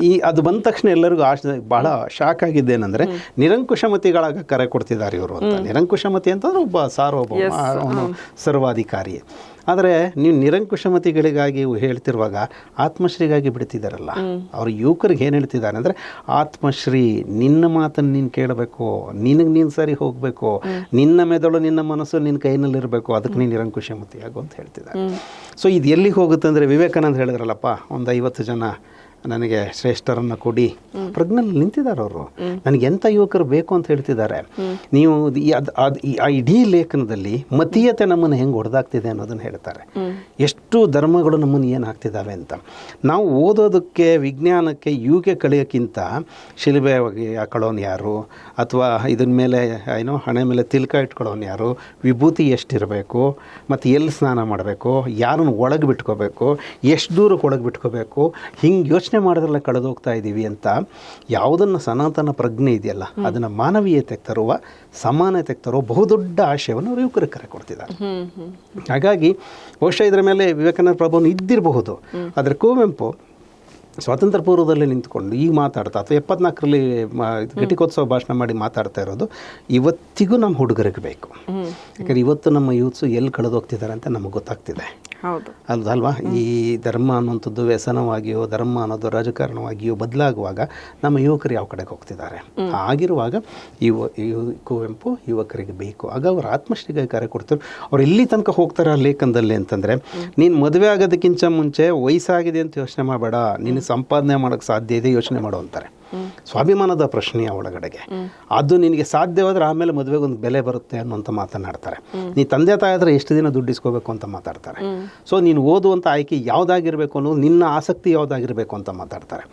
ಸೊ ಇವತ್ತು ನಮ್ಗೆ ಯಾವೊಬ್ಬ ಸೈಕ್ರಾಟಿಸ್ಟ್ ಕೂತ್ಕೊಂಡು ಏನನ್ನು ಮಾತಾಡ್ತಾನೋ ಅದನ್ನು ಕುವೆಂಪು 50-60 ವರ್ಷದಿಂದನೇ ಮಾತಾಡ್ತಾರೆ. ಹಾಗಾಗಿ ನಾನು ಅದಕ್ಕೆ ಹೇಳಿದ್ದೆ ಆರಂಭದಲ್ಲಿ, ಕುವೆಂಪು ಅನ್ನೋದು ಸುಮ್ಮನೆ ಒಂದು ಸಾಮಾನ್ಯ ರೂಪಕವಾಗಿ ಅಲ್ಲೆಲ್ಲೋ ಪಡ್ಕೋತೀನಿ ಇಲ್ಲೆಲ್ಲೋ ಹಂಗಿಲ್ಲ. ಅವರು ಇಡೀ ಜಗತ್ತಿನ ಜೊತೆಗೆ ಅವರೊಂದು ಅನುಸಂಧಾನ ಮಾಡಿದ ಕ್ರಮ ಇದೆಯಲ್ಲ, ಅದು ಆಶ್ಚರ್ಯ ಹುಟ್ಟಿಸುತ್ತೆ ನಮಗೆ. ನಾನು ಅದಕ್ಕೆ ಹೇಳಿದ್ದು, ಕನ್ನಡದಲ್ಲೊಬ್ಬ ಅನನ್ಯವಾದಂಥ ಕವಿ. ಅವ್ರು ಬರೀ ಕವಿ ಅಂತ ನಂಗೆ ಅನ್ಸಲ್ಲ, ಅವನೊಬ್ಬ ಸಂತ ಹೌದು, ದಾರ್ಶನಿಕ ಹೌದು, ಚಿಂತಕ ಹೌದು, ವೈಜ್ಞಾನಿಕ, ವೈಚಾರಿಕ ಎಲ್ಲ ಪ್ರಜ್ಞೆಗಳ ರೂಪಕ ಹೌದು ಅಂತ ಅನಿಸುತ್ತೆ. ಇಲ್ಲಿ ಯಾರೂ ಮುಖ್ಯರಲ್ಲ, ಅಮುಖ್ಯರೂ ಅಲ್ಲ. ಯಾರೋ ಮುಖ್ಯರು ಅಲ್ಲ, ನೀರೆಲ್ಲವೂ ತೀರ್ಥ. ಅವರು ಯಾವುದು ಮಲೆಗಳಲ್ಲಿ ಮದುಮಗಳು ಕಾದಂಬರಿ ಆರಂಭಕ್ಕೆ ಈ ಮಾತನ್ನು ಬಳಸ್ತಾರೆ. ಈ ಪ್ರಶ್ನೆ ಇದು ಬಹಳ ಬೇಕಿತ್ತು ನನಗೆ. ಯಾಕೆ ಅಂತಂದರೆ ಕುವೆಂಪು ಹೇಳುವ ಯಾರೂ ಮುಖ್ಯರಲ್ಲ ಯಾರೂ ಮುಖ್ಯರಲ್ಲ ಅದು ಕೇವಲ ಕಾದಂಬರಿಗಲ್ಲ, ಇಡೀ ಕುವೆಂಪು ಸಾಹಿತ್ಯಕ್ಕೆ, ಕುವೆಂಪು ಬದುಕಿಗೆ ವಿಸ್ತರಿಸ್ಕೊಡ್ತದೆ. ಕುವೆಂಪು ಭಾಳ ಕಡೆ ಒಂದೊಂದು ಕಡೆ ಸ್ಟೇಟ್ಮೆಂಟ್ ಕೊಡ್ತಾರೆ ಅಂತ ಯಾವುದೋ ಒಂದು ಪದ್ಯಕ್ಕೆ ಸ್ಟೇಟ್ಮೆಂಟ್ ಕೊಡೋದಿಲ್ಲ ಅವರು. ಯಾರೂ ಮುಖ್ಯರಲ್ಲ ಯಾರೋ ಮುಖ್ಯರಲ್ಲ ಅಂತ ಹೇಳ್ತಾ ಇರೋದಕ್ಕೂ ಆತ್ಮಶ್ರೀಗಾಗಿ ನಿರಂಕುಶಮತಿಗಳಾಗಿ ಕನೆಕ್ಟ್ ಇದೆ ನೋಡಿ, ವಿಚಾರ ಕ್ರಾಂತಿಗೆ ಆಹ್ವಾನ ಕನೆಕ್ಟ್ ಇದೆ ನೋಡಿ, ಆಮೇಲೆ ಪಾಪಿಗೂ ಮುದ್ದಾರವಿಹುದು ಈ ಮಹದ್ವ್ಯೂಹದೊಳ್ಳಂತ ರಾಮಾಯಣದ ಸಿನಿಮಲ್ಲಿ ಮಾತಾಡ್ತಿರೋದು ಕನೆಕ್ಟ್ ಇದೆ ನೋಡಿ, ಅಲ್ಲಿಗೆ ಕನೆಕ್ಟ್ ಮಾಡ್ತಾರೆ ನೋಡಿ. ಅದಾದಮೇಲೆ ಏಕಲವ್ಯನಿಗಾದ ಅನ್ಯಾಯಕ್ಕೆ ಕೊರಳು ಕೊಡೋದಕ್ಕೆ ಹೋಗ್ತಾ ಇದ್ದಾರೆ, ಆ ಕರ್ಣನನ್ನು ಇಂಡಿಪೆಂಡೆಂಟ್ ಮಾಡ್ತಾ ಇದ್ದಾರೆ. ಅದಾದಮೇಲೆ ಶೂದ್ರ ತಪಸ್ವಿಯನ್ನು ಎಷ್ಟು ದೊಡ್ಡ ಶ್ರೇಷ್ಠತೆ ರೂಪಕ್ಕೆ ತೊಗೊಂಡ್ಬರ್ತಾರೆ. ಇದೆಲ್ಲವೂ ಯಾರೂ ಮುಖ್ಯರಲ್ಲ ಯಾರೂ ಮುಖ್ಯರಲ್ಲ. ಇದು ಎಲ್ಲಿಗೆ ಹೋಗುತ್ತೆ ಗೊತ್ತಾ ಶಾಂತಲ್ಲ, ಇದು ನಮ್ಮ ಬುದ್ಧ ಭಗವಾನ್ ಮೊದಲಿಗೆ ಹೇಳಿದ್ರಲ್ಲ, ನೀನೇ ಬೆಳಕು ಒಂದು. ಆಮೇಲೆ ನಮ್ಮ ವಚನಕಾರರು ಮಾತಾಡಿದ್ದು ಏನಂತ, ನಿನ್ನ ಅರಿವೇ ನಿನಗೆ ಗುರು. ಆಮೇಲೆ ಬಸವಣ್ಣ ಹೇಳಿರಲ್ಲ, ನಿಮ್ಮ ಮನವ ಸಂತೈಸಿಕೊಳ್ಳಿ, ನಿಮ್ಮ ತನುವ ಸಂತೈಸಿಕೊಳ್ಳಿ, ನೆರೆಮನೆಯರ ದುಃಖಕ್ಕೆ ಅಳುವರ ಮೆಚ್ಚ ನಮ್ಮ ಕೂಡಲ ಸಂಗ. ಕುವೆಂಪು ಹೇಳ್ತಿರೋದನ್ನು ಓ ನನ್ನ ಚೇತನ ಆಗು ನೀ ಅನಿಕೇತನ. ಕೊನೆಗೆ ನಿಲ್ಲಿಸುವಾಗಲೂ ಅವ್ರು ಹೇಳ್ತಿರೋದು ಆಗು ಆಗು ಆಗು. ಅವ್ರಿಗೆ ಗೊತ್ತು ಇದು ನಿಲ್ತೋಗುವಂಥ ಕ್ರಿಯೆ ಅಲ್ಲ, ಇದು ನಿರಂತರವಾದಂಥ ಒಂದು ಕ್ರಿಯೆ. ಈ ಕಾರಣಕ್ಕಾಗಿ ಅವ್ರು ವಿಶ್ವಮಾನವತೆಗೆ ಬರೋದು. ಈಗ ನೋಡಿ, ಎಲ್ಲಿಂದ ಶುರು ಮಾಡಿದ್ವಿ ನಾವು, ಅಲ್ಲಿಂದ ಶುರು ಮಾಡಿಕೊಂಡು ಇಡೀ ಕಾವ್ಯ ಪ್ರಜ್ಞೆ ಒಳಗಡೆಗೆ ಅವರಲ್ಲಿ ಬರ್ತಾರೆ. ಬರೋ ಕಾರಣಕ್ಕಾಗಿ ರಾವಣ ಅವ್ರ ಕಣ್ಣಲ್ಲಿ ಮಹಾಶಿಲ್ಪಿ ಆಗ್ತಾನೆ. ರಾಮಾಯಣ ದರ್ಶನಂನ ಇದು ವಿಶೇಷತೆ ಅಂತ ತಗೊಳ್ಳೋದು ಭಾಗ ಅಥವಾ ಇದನ್ನೆಲ್ಲ ಸ್ವಲ್ಪ ವಿಸ್ತರಿಸಿದ್ರೆ ಚೆನ್ನಾಗಿ ಅನ್ಸುತ್ತೆ. ಈಗ ಹಾಗೆ ಮಾತಾಡೋಣ. ಅದು ಅಲ್ಲಿಂದ ಆಯ್ತಾ. ಮಂಥರೆಯನ್ನು ಮಮತೆಯ ಸುಳಿ ಮಂಥರೆ ಮಾಡ್ತಾರೆ. ಶೂರ್ಪನಖಿ ಜನರ ಬಾಯಿನಲ್ಲಿ ಹಂಗೆ ಆಗೋಗಿದ್ದಾಳೆ ಅನ್ನೋ ಕಾರಣಗಳನ್ನು ಚಂದ್ರನಖಿ ಮಾಡ್ತಾರೆ. ಅಂದರೆ ಅದೇನು ಹುಡುಕೊಂಡು ಅದನ್ನು ಸರಿ ಮಾಡಬೇಕು ಅಂತಿಲ್ಲ. ಈಗ ಒಬ್ಬ ಕವಿ, ಈಗ ನನ್ನ ಎ.ಕೆ. ರಾಮಾನುಜನ್ ಏನು ಹೇಳ್ತಾರೆ, ಕನ್ನಡದಲ್ಲಿ 300ಕ್ಕೂ ಹೆಚ್ಚಿನ ರಾಮಾಯಣಗಳಿವೆ ಅಂತ ಹೇಳ್ತಾರೆ. ಯಾಕೆ ಬಂತು 300ಕ್ಕೂ ಹೆಚ್ಚಿನ ರಾಮಾಯಣಗಳು ಅಂದರೆ, ನಾವು ಮಹಾಕಾವ್ಯವನ್ನು ನಮ್ಮ ಬದುಕಿನ ಭಾಗವಾಗಿ ಮಾಡ್ಕೋತೀವಿ. ಆ ಭಾಗವಾಗಿ ಮಾಡ್ಕೊಂಡು ಅದರ ಜೊತೆಗೆ ಒಂದು ಅನುಸಂಧಾನ ಮಾಡ್ತಾ ಹೋಗ್ತೀವಿ. ಈ ಅನುಸಂಧಾನ ಮಾಡುವಾಗ ಕುವೆಂಪು ಕನ್ನಡದಲ್ಲಿ ನಾಗಚಂದ್ರ ಬಂದ. ನಾಗಚಂದ್ರನ ಪರಂಪರೆಯಿಂದ ಜೈನ ಪರಂಪರೆ ನಿಮಗೆ ಗೊತ್ತು. ಜೈನ ಪರಂಪರೆ ಎಲ್ಲವನ್ನು ಅಹಿಂಸೆಯ ಮನೋಭಾವದಿಂದ ನೋಡುವ ಮತ್ತು ಪರಿಪೂರ್ಣತೆಯ ಕಡೆಗೆ ಹೋಗುವ ಪ್ರಜ್ಞೆಗಳಾಗಿ ಜೈನ ಮತ್ತು ಬೌದ್ಧಗಳ ಕೆಲಸ ಮಾಡಿದ್ವು. ಕುವೆಂಪು ಅವ್ರ ತಲೆಗೆ ಅದು ಬರುವಾಗ ರಾವಣನನ್ನು ಮಹಾಶಿಲ್ಪಿ ಮಾಡ್ತಾ ಇರೋದು. ಈ ಯಾರು ಮುಖ್ಯರಲ್ಲ. ಈಗ ಮಮತೆ ಸುಳಿ ಮಂಥರೆ ಒಳಗಡೆಗೆ ಮಂಥರೆಯನ್ನು ನಾವು ಇಡಿಯಾಗಿ ವಿಲನ್ ಅಂತ ನೋಡೋದನ್ನು ಹೇಳ್ಕೊಟ್ಟವ್ರು ಯಾರು ನಮಗೆ. ಭಾಳ ಸರಳವಾದದ್ದು. ಈಗ ನಮಗೆ ಈಗ ನಾವೇನು ಹೇಳ್ಕೊತೀವಿ, ನನ್ನನ್ನು ತುಂಬ ಪ್ರೀತಿಸೋರಿಗೆ ನಾನು ಅವ್ರ ಪರವಾಗಿರ್ತೀನಿ, ಅದು ಸರಿ ತಪ್ಪನ್ನು ನಾನು ಆಮೇಲೆ ಯೋಚನೆ ಮಾಡ್ತೀನಿ. ಹಾಗಿರುವಾಗ ಮಂಥರೆ ಕೂಡ ಏನು ಮಾಡಿದ್ಲು, ಮಂಥರೆ ತನ್ನನ್ನು ತುಂಬ ಪ್ರೀತಿಸುವ, ಇಡೀ ಜಗತ್ತು ತನ್ನ ದ್ವೇಷಿಸುವಾಗ ತನ್ನ ತುಂಬ ಪ್ರೀತಿಸೋರು ಪರವಾಗಿ ನಿಂತಲು. ನನ್ನ ಮಗು ಒಳ್ಳೇದಾಗಲಿ ಅಂತ ಆಲೋಚನೆ ಮಾಡಿದ್ಲು. ಕುವೆಂಪು ಕಣ್ಣಲ್ಲಿ ಏನಾಯ್ತದು, ಮಮತೆಯ ಸುಳಿ. ಅದು ಮಮತೆ ಸುಳಿ ಒಳಗೆ ಸಿಕ್ಕಾಕೋತಾಳೆ. ನೀವು ಆ ಪಾತ್ರನ ಅಲ್ಲಿಗೆ ಬಿಡ್ತಾರಾ? ಅಲ್ಲ. ವಾಪಸ್ಸು ಭರತ ಬಂದ ಮೇಲೆ ಭರತನಿಗೂ ಅದು ಇಷ್ಟ ಆಗದೆ ಭರತ ಇವಳನ್ನು ನಿಂದಿಸ್ತಾನೆ ಅಂತ ಗೊತ್ತಾದ ತಕ್ಷಣ ಇವಳು ರಾಮನ್ ಹುಡುಕೊಂಬರ್ತೀನಿ ಅಂತ ಕಾಡಿಗೆ ಹೋಗ್ತಾಳೆ. ಕುವೆಂಪು ರಾಮಾಯಣದಲ್ಲಿರೋ ಕಥೆ ಇದು. ಮೂಲ ರಾಮಾಯಣದಲ್ಲಿ ಮಂತ್ರ ಕಳೆದೋಗ್ಬಿಡ್ತಾಳೆ, ಅವಳನ್ನ ಕಲ್ಲಲ್ಲಿ ಹೊಡೆದು ಸಾಯಿಸ್ತಾರೆ, ಹಂಗೆ ಅಂತಾರೆ. ಆ ಥರದ ಹಿಂಸೆ ಪ್ರಜ್ಞೆ ಕುವೆಂಪುನಲ್ಲಿ ಇಲ್ಲೇ ಇಲ್ಲ. ರಾಮನ್ ಹುಡುಕೊಂಬರ್ತೀನಿ ಅಂತ ಹೋಗ್ತಾಳೆ. ರಾಮನ್ ಹುಡುಕೊಂಬರ್ತೀನಿ ಅಂತ ಹೋದವಳು ಕಾಡಿಗೆ ಸತ್ತೋಗ್ತಾಳೆ. ಆದರೆ ಕೊನೆಯಲ್ಲಿ 14 ವರ್ಷ ಮುಗಿಯೋಕ್ಕೆ ಒಂದೇ ಒಂದು ದಿನ ನೀನು ಆಚೆ ಈಚೆ ಆದರೂ ನಾನು ಅಗ್ನಿ ಪ್ರವೇಶ ಮಾಡ್ತೀನಿ ಅಂತ ಹೇಳ್ತಾನೆ ಭರತ. ಇವ್ರು ಬರೋದಕ್ಕೆ ಸ್ವಲ್ಪ ತಡ ಆಗುತ್ತೆ. ಇವನು ಚಿತೆ ರಚಿಸ್ಬಿಟ್ಟು ಅಗ್ನಿ ಪ್ರವೇಶ ಮಾಡಬೇಕು ಅಂತ ಆಲೋಚನೆ ಮಾಡ್ತಿರುವಾಗ ಒಂದು ಅಶರೀರವಾಣಿ, ಆತ್ಮದ ವಾಣಿ ರೀತಿಯಲ್ಲಿ ಒಂದು ಮಾತು ಹೇಳುತ್ತೆ, ಆ ಥರ ಪಡಬೇಡ, ನಿಮ್ಮಣ್ಣ ಬರ್ತಿದ್ದಾನೆ ಅಂತ. ಭರತ ತಕ್ಷಣ ಕೇಳ್ತಾನೆ, ಯಾರ ತಾಯಿ ನೀನು, ನನ್ನ ಬೆಂದ ಎದೆಗೆ ನೀನು ತಂಪನೆ ರೀತಿದೆಯಾ ಅಂತ ಕೇಳಿದ್ರೆ ಅದು ಹೇಳುತ್ತೆ, ನಿನ್ನ ಕ್ಷೇಮವನ್ನು ಮಂಥರೆಯವಿನ ಬೇರೆ ಯಾರು ಮಾಡೋಕ್ಕೆ ಸಾಧ್ಯ ಅಂತ ಹೇಳ್ತಾರೆ. ಕುವೆಂಪು ಅಲ್ಲಿ ಕರ್ಕೊಂಡ್ಬರ್ತಾರೆ. ಅಂದರೆ ಇಡೀ ರಾಮಾಯಣ ದರ್ಶನವನ್ನು ಯೋಚನೆ ಮಾಡುವಾಗ ಶಾಂತಲ್ಲ, ನಾವು ಅದನ್ನು ಪೂರ್ಣ ದೃಷ್ಟಿ ಅಂತಲೇ ಕುವೆಂಪು ನೋಡ್ತಿರೋದು. ಯಾರನ್ನೂ ಅಲ್ಲಿ ಬಿಟ್ಬಿಡೋ ಹಾಗಿಲ್ಲ. ಪ್ರತಿಯೊಬ್ಬರು ತಮ್ಮತನದಿಂದಲೇ ತಾವು ತಮ್ಮನ್ನು ಹೀಗೆ ಎತ್ತರಿಸ್ಕೊಂಡೇ ಹೋಗುವಂಥದ್ದು. ಈಗ ರಾವಣ ಯಾಕೆ, ರಾವಣನಿಗೆ ಏನಿದೆ, ಒಂದು ಬಹಳ ದೊಡ್ಡ ಭರವಸೆ ಏನಿದೆ, ನನ್ನಂಥ ಯೋಧ, ನನ್ನಷ್ಟು ಸುಂದರವಾಗಿರೋನು, ನನ್ನಷ್ಟು ವ್ಯಕ್ತಿತ್ವ ಇರೋನು, ನನ್ನಷ್ಟು ಶ್ರೀಮಂತಿಕೆ ಇರೋನು ಜಗತ್ತಿನಲ್ಲಿಲ್ಲ. ಎಲ್ಲದರಲ್ಲೂ. ಹಾಗಾಗಿ ನನಗೆ ಒಲಿಯದಿರುವ ಹೆಣ್ಣಿಲ್ಲ. ಈಗಾಗಲೇ ಧಾನ್ಯ ಮಾಲಿನಿ ಅನ್ನೋ ಒಂದು ಹೆಣ್ಮಗಳನ್ನು ಓದ್ಕೊಂಡ್ಬಂದಿದ್ದಾನೆ. ಅವಳು ಮೊದಲು ಪ್ರತಿಭಟಿಸಿ ಶರಣಾಗ್ಬಿಟ್ಟಿದ್ದಾಳೆ. ಅವಳ ಜೊತೆ ಸಂಸಾರ ಮಾಡಿದ್ದಾನೆ, ಅತಿಕಾಯನ ಮಗ ಹುಟ್ಟಿದ್ದಾನೆ. ಸೀತೆ ವಿಚಾರದಲ್ಲೂ ಒಂದು ಅದೇ ನಂಬಿಕೆ ಇದೆ, ಒಲಿತಾಳೆ ಅವಳು. ಆದರೆ ಅವಳು ಹಂಗಲ್ಲ ಅಂತ ಗೊತ್ತಾದ ತಕ್ಷಣ ಇವನು ಆತ್ಮೋನ್ನತಿಯ ಕಡೆಗೆ ಹೋಗ್ತಾನೆ. ಪ್ರತಿಯೊಬ್ಬರಿಗೂ ಅದಿದೆ, ಪ್ರತಿಯೊಬ್ಬರು ಆತ್ಮೋನ್ನತಿಯ ಕಡೆಗೆ ಹೋಗ್ತಾರೆ. ಈಗ ಕುವೆಂಪು ಏನು ಮಾಡ್ತಾರೆ, ಸೀತೆ ನಮಗೆ ಕಲ್ಪನೆ ಒಳಗೇನು ಇವತ್ತಿಗೂ ನಮಗೆ ಪ್ರೈಮರಿ ಸ್ಕೂಲೆಲ್ಲ ಪಾಠ ಹೇಳ್ಕೊಡುವಾಗ ಪತಿವ್ರತೆಯರು ಯಾರು, ಸೀತೆ ಹೆಸರು ತಗೋತಿದ್ವಿ, ದ್ರೌಪದಿ ಹೇಳ್ತಿದ್ವಿ. ಆ್ಯಕ್ಚುಲಿ ದ್ರೌಪದಿ ಬರಲ್ಲ ಅನ್ನೋ ಲೆಕ್ಕ ಅದು ಬೇರೆ, ನಾವು ಹೇಳ್ತಿದ್ವಿ. ಆಗ ನಮಗೊಂದು ಸಣ್ಣ ಪ್ರಶ್ನೆ ಕಾಡ್ತಿತ್ತು. ಆಮೇಲೆ ಯಾರು ಕೆಲವು ಸೀನಿಯರ್ಸ್ ಕೇಳೋರು, ಅಲ್ಲಪ್ಪ ನೀವು ಮೇಷ್ಟ್ರುಗಳು ಕೇಳಿದ್ದುಂಟು ನನಗೆ, ಏನಂದರೆ ಪತಿವ್ರತೆಯರು ಅಂದರೆ ಅಷ್ಟು ಹುಡುಕಾಡ್ತಿರಕ್ಕೆ ನಿಮ್ಮ ಅಮ್ಮಂದಿರ ಹೆಸರು ನೆನಪಾಗಲ್ವ ಅಂತಿದ್ರು. ಎಷ್ಟು ಗಂಭೀರವಾದ ಪ್ರಶ್ನೆ ಇದು. ಹಾಗಾದಾಗ ಇವ್ರು ದೊಡ್ಡವರು ಅಂದ ತಕ್ಷಣ ನೀವು ಯಾಕೆ ಅವ್ರನ್ನ ಪತಿವ್ರತೆ ಮಾಡಬೇಕು? ವಾಲಿ ಸತ್ತರೆ ವಾಲಿಯ ಜೊತೆಗೆ ಅವನ ಹೆಂಡತಿ ತಾರೆ ಕೂಡ ಅಗ್ನಿ ಪರೀಕ್ಷೆ ಮಾಡ್ತಾಳೆ, ನಾನೊಂದು ಬಿಟ್ಟಿರಲ್ಲ ಅಂತ. ರಾವಣನ ಎದೆ ಒಳಗಡೆ ಚುಚ್ಚಿರೋ ಬಾಣವನ್ನು ಸ್ವತಃ ಮಂಡೋದರಿ ತೆಗಿತಾಳೆ ಹೊರಗಡೆಗೆ, ನೀನು ಬಿಟ್ಟು ಬೇರೆ ಯಾರು ಮುಟ್ಟಂಗಿಲ್ಲ ಅಂತ ಹೇಳ್ತಾನೆ. ಅವನು ಸತ್ತ ಅಂತ ಅವನ ಪಾದ ಮೂಲದಲ್ಲಿ ಅವಳು ಸಾಯ್ತಾಳೆ.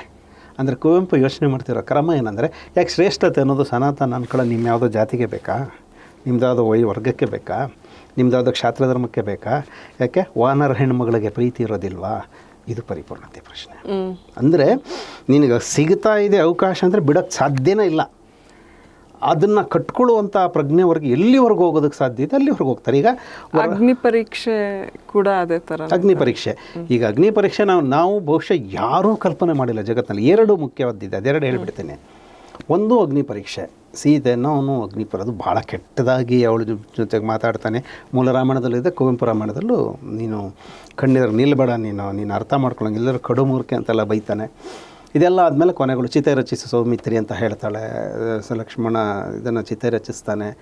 ಇವಳು ಅಗ್ನಿ ಪ್ರವೇಶ, ನಾನು ಇವನನ್ನಲ್ಲದೆ ಅಂದರೆ ಈ ಜಗತ್ತಿನ ಒಳಗೆ ನನ್ನ ಮನಸ್ಸಿನಲ್ಲಿ ಕನಸಿನಲ್ಲಿ ಇವನನ್ನು ಬಿಟ್ಟು ಬೇರೆ ಯಾರನ್ನ ಯೋಚನೆ ಮಾಡಿದರು, ಈ ಥರ ಏನೋ ಅಂದ್ಕೊಂಡು ಅವಳು ಹೋದ್ಲವಳು. ಅಷ್ಟೋ ತನಕ ಇಡೀ ಸೈನ್ಯಕ್ಕೆ, ರಾವಣ ಸೈನ್ಯಕ್ಕೆ, ವಿಭೀಷಣ ಎಲ್ಲರಿಗೂ ಅನ್ಸುತ್ತೆ ಮತ್ತು ಯಾತಕ್ಕೆ ಇಷ್ಟೊಂದು ಯುದ್ಧ ಮಾಡಿದ್ದು. ವಾನರ ಸೈನ್ಯಕ್ಕಂತೂ ಎಷ್ಟು ಸಂಕಟ ಪಡ್ತಂದ್ರೆ ಮತ್ತು ನಾವ್ಯಾಕೆ ನಮ್ಮ ಬದುಕನ್ನು ಕಳ್ಕೊಂಡಿದ್ದು ಇವಳಿಗೋಸ್ಕರ. ಸೊ ಹಾಗಂತ ಅನಲೆ ಅಂತೂ ವಿಭೀಷಣನ ಮಗಳು ಸೀತೆಯನ್ನು ತುಂಬ ಪ್ರೀತಿಸ್ತಾಳೆ. ಅದೊಂದು ವಿಶಿಷ್ಟವಾದ ಪಾತ್ರ ರಾಮಾಯಣದಲ್ಲಿ. ಅದಂತೂ ಭಾಳ ಸಂಕಟ ಪಡ್ತದದು, ಇದು ಯಾಕೆ ಹಿಂಗಾಗೋಯ್ತು ಇದರೊಳಗೆ ಅಂತ. ಆಗಿರುವಾಗ ಒಂದು ಕ್ಷಣ ಅವಳ ಅಗ್ನಿಗೆ ಪ್ರವೇಶ ತಗೋತಿರೋ ತಕ್ಷಣ ಚಲಿಸ್ತಾನೆ ರಾಮ. ಯಾರು ನಿರೀಕ್ಷೆ ಮಾಡಿದ್ರೆ ಅವನು ಒಳಗಡೆ ಹೋಗ್ತಾನೆ. ಇದು ಕುವೆಂಪು ತಲ್ಲಿ ಎಷ್ಟು ಚೆನ್ನಾಗಿ ಬಂದಿದೆ. ನನಗೆ ಇದಿದ್ದಾಗೆಲ್ಲ ಒಂದು ನೆನಪಾಗುತ್ತೆ. ನರಸಿಂಹಸ್ವಾಮಿ ಬಗ್ಗೆ ನಾನು PhD ಮಾಡಿದ್ದು. ನರಸಿಂಹಸ್ವಾಮಿ ಒಂದು ಕಡೆ ಸೀತೆಯ ಭಾಗ್ಯ ಅಂತ ಒಂದು ಕವಿತೆ ಬರೀತಾರೆ. ಆ ಕವಿತೆ ಬರೆದು ಮೊದಲನೇ ಸಾಲಿನಲ್ಲಿ ಏನು ಅಂತಂದರೆ, 1000 ರಾಮ ತೂಗುವರೆ ಸೀತೆಯ ತೂಕಕ್ಕೆ ಅಂತ ಬರೀತಾನೆ ಮನುಷ್ಯ. ಬರೆದ್ಬಿಟ್ಟು ಮುಂದಕ್ಕೆ ಏನು ಹೇಳ್ತಾರೆ ಅಂದರೆ, ರಾಮನಿಗೆ ಬಂದ ಅನುಮಾನ ಸೀತೆಗೂ ಬಂದಿದ್ದರೆ. ಎಷ್ಟು ಅದ್ಭುತವಾದ ಪ್ರಶ್ನೆ ಅಲ್ಲ, ಒಂದು ಸೆನ್ಸಿಬಲ್ ಆಗಿತ್ತು ಅಂತ ಪ್ರಶ್ನೆ.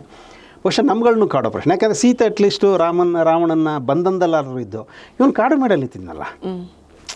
ಈಗ ಚಂದ್ರನ ಕೇಂದ್ರವರೆಲ್ಲ ಬಂದದ್ದು ಯಾತಕ್ಕಾಗಿ? ಸೊ ಈ ಥರದ ಪ್ರಶ್ನೆಗೆ ಉತ್ತರ ಕೊಡಬೇಕು ಅಂತ ಕುವೆಂಪುಗೆ ಅನಿಸುತ್ತೆ. ಅಂದರೆ ನಾವು ಶೋಷಣೆ ಮಾಡ್ತಿದ್ವಿ ಹೆಣ್ಮಗಳನ್ನ ಚಿತೆಗೆ ಕಳಿಸಿ, ಇದಕ್ಕೆ ಉತ್ತರ ಕೊಡಬೇಕು. ಅವಳೊಬ್ಬಳೇ ಶುದ್ಧ ಆಗಬಾರ್ದು, ರಾಮನೂ ಶುದ್ಧ ಆಗಬೇಕು, ಜೊತೆಗವನು ಇದ್ರ ಜೊತೆಗೆ ವಾಪಸ್ ಬರುವಂಥದ್ದು. ವನವಾಸಕ್ಕೆ ಬಂದ ಮೊದಲನೇ ರಾತ್ರಿ ಕಳೀತಾ ಇದ್ದ ಹಾಗೆ ಬೆಳಗಾಗ್ತಿದ್ದಂಗೆ ರಾಮ ದಿಢೀರಂತ ಎದ್ದು ಕೂತ್ಕೊಂಡು ಲಕ್ಷ್ಮಣನ ಕರೆದು ಹೇಳ್ತಾನೆ, ನೀನು ವಾಪಸ್ ಊರಿಗೆ ಹೋಗು ಅಂತ. ಅವ್ನು ಗಾಬರಿ ಆಗ್ಬಿಡ್ತಾನೆ ಲಕ್ಷ್ಮಣ.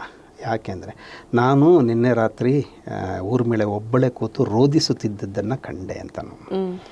ಅಂದರೆ ನಮ್ಮ ತಲೆ ಒಳಗಿದಿದೆ ಊರ್ಮಿಳೆಗೆ ಇವನು ಹಿಂಗೆ, ಅಂದರೆ ಅದೊಂದು ಪುರುಷ ಅಹಂಕಾರ ಅಲ್ವಾ, ಇನ್ನೊಳಗೆ ಯಾಕೆ ಹೇಳಬೇಕು ಏನು ಅನ್ನೋ ಥರದ್ದು. ಯಾಕಂದರೆ ಇದು ಎಲ್ಲಿ ಬರುತ್ತೆ ಅಂದರೆ, ನಮ್ಮ ರವೀಂದ್ರನಾಥ್ ಟ್ಯಾಗೋರು ರಾಮಾಯಣದ ಬಗ್ಗೆ ಒಂದು ವಿಮರ್ಶೆ ಮಾಡೋ ಒಂದು ಮಾತು ಹೇಳ್ತಾರೆ. ಮಹಾಕವಿ ವಾಲ್ಮೀಕಿ ಊರ್ಮಿಳೆಯನ್ನು ಏಕೆ ಮರೆತು ಹೋದನು ಅಂತ ಒಂದು ಪ್ರಶ್ನೆ ಆಯ್ತು. ಸೊ ನನಗನ್ಸಿದ್ದು ಆದ ತಕ್ಷಣಕ್ಕೆ ಏನಿಸ್ತಿತ್ತು ಅಂದರೆ, ಒಂದು ವೇಳೆ ಮಹಾಕವಿ ವಾಲ್ಮೀಕಿ ಊರ್ಮಿಳೆಯನ್ನೇ ನೆನಪಿಟ್ಟುಕೊಂಡಿದ್ದರೆ ಸೀತೆಯನ್ನೇ ಮರೆಯಬಹುದಾದ ಸಾಧ್ಯತೆ ಇತ್ತು. ಅಷ್ಟು ದೊಡ್ಡ ಪಾತ್ರ ಅವಳದು, ಅದು ಇರೋದಲ್ಲ, ಜೊತೆಗಿಲ್ಲದೆ ಇರೋದು. ಹಾಗಂತ ಅವ್ನು ಹೇಳಿದ ತಕ್ಷಣ ಅವನೇನು ಹೇಳ್ತಾನೆ ಗೊತ್ತಾ, ಕುವೆಂಪು ಒಂದು ಸಣ್ಣ ಮಾತನ್ನು ಸರಿ ಮಾಡಿಬಿಡ್ತಾರೆ. ಅಣ್ಣ ನೀನು ಆತಂಕ ಪಡಬೇಡ, ಬರುವಾಗ ಅವಳ ಅನುಮತಿಯನ್ನು ಪಡೆದೇ ಬಂದೆ ಅಂತಾನೆ. ಪದ ನೋಡಿ, ಹೇಳಿ ಬಂದೆ ಅಂತ ಹೇಳ್ತಿಲ್ಲ ಅವನು, ಅವಳ ಅನುಮತಿಯನ್ನು ಪಡೆದೇ ಬಂದೆ ಅಂತ. ಯಾಕಂದರೆ ಸಹಧರ್ಮಿಣಿಯ ಪ್ರಶ್ನೆ ಜೊತೆಗೆ ಬರೋದಾದ್ರೆ ಸೀತೆಯನ್ನು ರಾಮ ಎಷ್ಟು ಗೌರವಿಸ್ತಾನೋ ಅವನು ಅಷ್ಟೇ ಗೌರವಿಸ್ತಾನೆ. ಹಾಗಾಗಿ ಅವಳು ಸರಯೂ ನದಿ ತೀರದಲ್ಲಿ ಮಾಡ್ತಿರೋದೇನು, 3 ಜನಗೆ, ತನ್ನ ನಿನಿಯಂಗೆ ಮತ್ತು ಬಾವಂಗೆ ಮತ್ತು ತನ್ನ ಅಕ್ಕಂಗೆ, ಅವ್ರು 3 ಜನಕ್ಕೆ ಕಟ್ಟಿ ಬದುಕ್ತಿದ್ದಾಳೆ ಅನ್ನೋಂಥ ಒಂದು ಪ್ರಶ್ನೆ. ಅಂದರೆ ಬಿಡಬಾರ್ದು, ಕೈಯಿಗೆ ಯಾವ ಪಾತ್ರ ಕೊನೆಯಲ್ಲಿ ಏನಾಗ್ಬಿಡುತ್ತೆ ಗೊತ್ತಾ ಅಂತಲ್ಲ, ಇವರೆಲ್ಲ ಬರ್ತಾ ಇದ್ದಾರೆ ಅಂತ ಗೊತ್ತಾಗತ್ತೆ. ಮಾಂಡವಿ ಓಡ್ ಬರ್ತಾಳೆ ಯಾರ ಹತ್ರಕ್ಕೆ, ಊರ್ಮಿಳೆ ಹತ್ರಕ್ಕೆ. ಊರ್ಮಿಳೆ ಹತ್ರಕ್ಕೆ ತಂಗಿ ಸಹೋದರಿ ಒಂದು ಅದ್ಭುತವಾದ ಸಂತೋಷದ ಸುದ್ದಿ ಅಂದ ತಕ್ಷಣ ಮೊದಲನೇ ಪ್ರಶ್ನೆ ಕೇಳೋದೇನೆಂದರೆ, ದೇವರು ವಾಪಸ್ ಬಂದ್ರ ಅಂತ ಕೇಳ್ತಾಳೆ. ಅಂದರೆ ಒಳಗೆ ಅದೇ ತಾನೇ ಸಂತೋಷದ ಸುದ್ದಿ, ಬಂದಿದ್ದಾರೆ, ಎಲ್ಲ ಹೋಗ್ತಿದ್ದಾರೆ, ಹೋಗೋಣ ನಡಿ ಅಂತ. ಅವಳು ನಾನು ಏನು ಸ್ನಾನ ಗೀನ ಮಾಡಿ ಶುಚಿಯಾಗಿ ಬರ್ತೀನಿ ಅಂತಾಳೆ.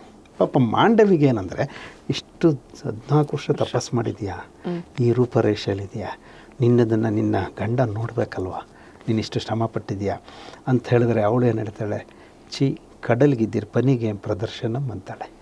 ಸಂತೋಷವಾಗಿರೋರ ಮಧ್ಯೆ ನಮಗೆ ಸಂಕಟಗಳಿದೆ ಅಂತ ತೋರಿಸ್ಕೋಬಾರ್ದು, ಅವ್ರ ತ್ಯಾಗದ ಮಧ್ಯೆ ನಂದೇನು ಅಂತ ನೋಡಿ ಅಲ್ಲೂ ಬಿಡಲ್ಲ ಕುವೆಂಪು.